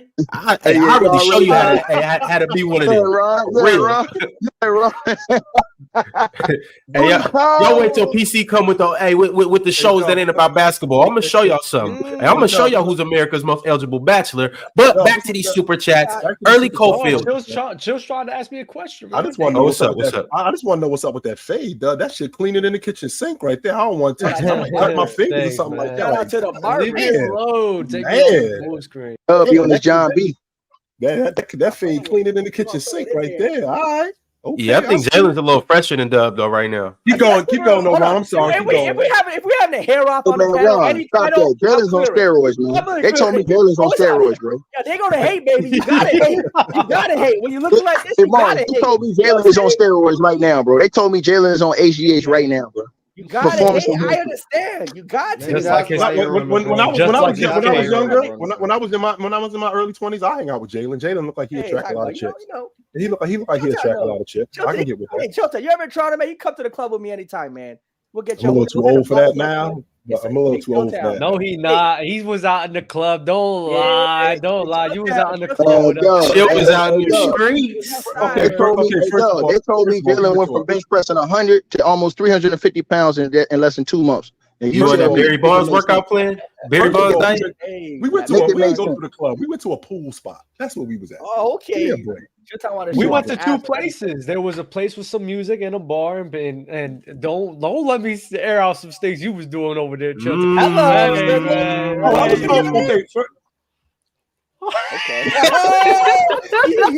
He held up. Dub, so are you saying you really seen Chill Town in action in these streets? I seen him in action, man. That's all I'll say, man. Instead of Chill with Chill, might be Late Night with Chill. Different type of episode, Chill. You can tell your stories.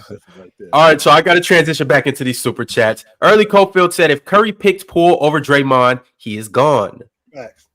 Hayward Jablomi said Elron for not reading my super chat. My bad, Hayward. Reggie Red said Dwight had some baby daddies come forward too. Wow. Hayward Jabloni said, I got the Raptors making the 6th seed. We got breaking news. James Harden will be joining training camp today. Will he ticket? Will he be joining training camp today? When I told you that he was coming to training camp? Woj just reported it. Hey, that fool. They told that fool his career was on the line. That's what they told him. They told him that they were blackballed from the league. They already paid him 25% of his contract. He got paid, which means guess what? You bring your ass to work, or you ain't getting paid. That's what that is.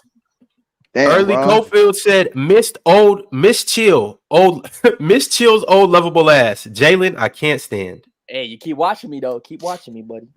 Hey, but hold on. Does he act the fool? How much money you got on that run that James Harden act the fool? We gotta watch see what he does at practice. In a contract ticket. Ain't gonna be no nonsense. James Harden probably out of shape like he always is. So it's whatever. He always comes into the season out of shape. He's always out of shape. And then he's gonna fall off in the playoff again. It is what it is. He ain't getting that money. Alan R said Dub new setup, Damo, and L Dub. Yes. He sent that at 8:44. Fire. Yeah, he better. Omarion Brown said Ticket better cook Giannis by recruiting Dame. Oh, he didn't recruit Dame. He didn't even know Dame was gonna get traded over there. So how? Dame was saying he wanted to go to Miami. See, hey, hold on, Ron. This is the idiocy of these dudes on YouTube. Dame was bringing to go get traded to Miami the whole time. How is Giannis recruiting Dame when Dame is saying I only want to go to one place?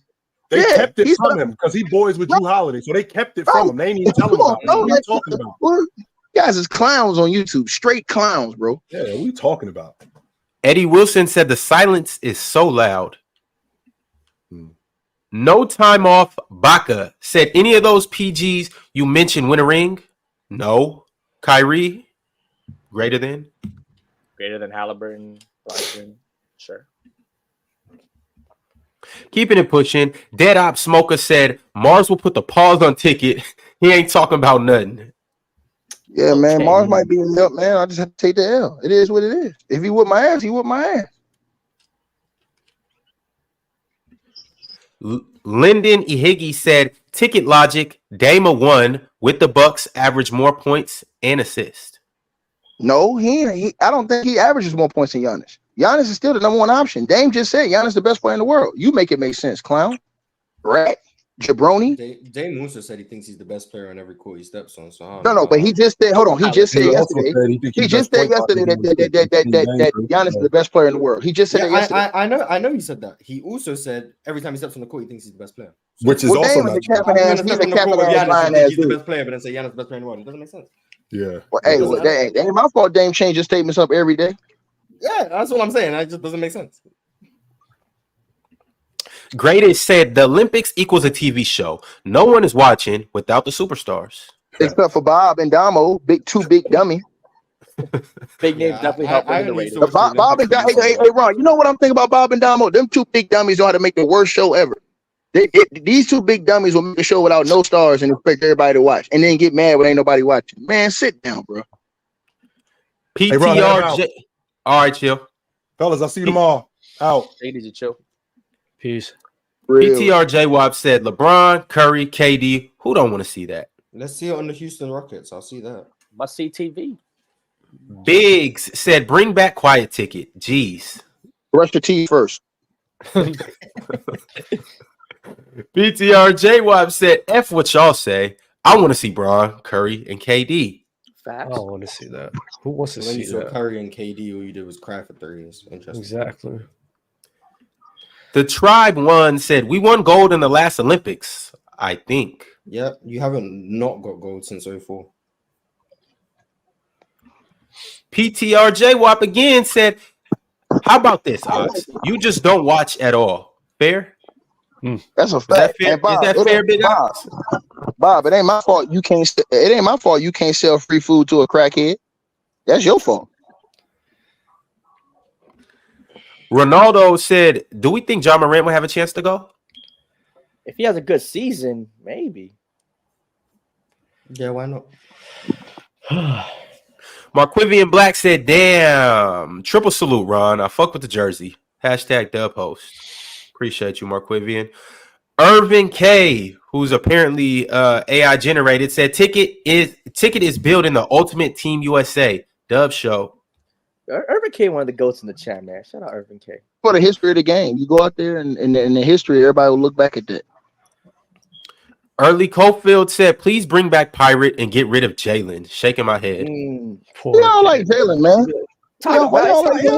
Haters going. It's all good. Haters going hate. He stay mad because his sister do love me. It is what it is. I think it's because you be jockstrapping LeBron too much, man. Oh no, we just speaking facts. Sometimes the people you gotta get that doo-doo jockstrap out your mouth though, dog. That thing is all the way in your mouth. We speaking that LeBron James jockstrap is stuck down your throat, dog. God, dog. Hey, hold up now. Hold up. And right on schedule, Roosevelt Robinson sent through a super chat and said, pause this whole segment. On that note, y'all go to Open Gym. Check them out. It's coming on literally right now. Like right when the stream ends, Open Gym starting.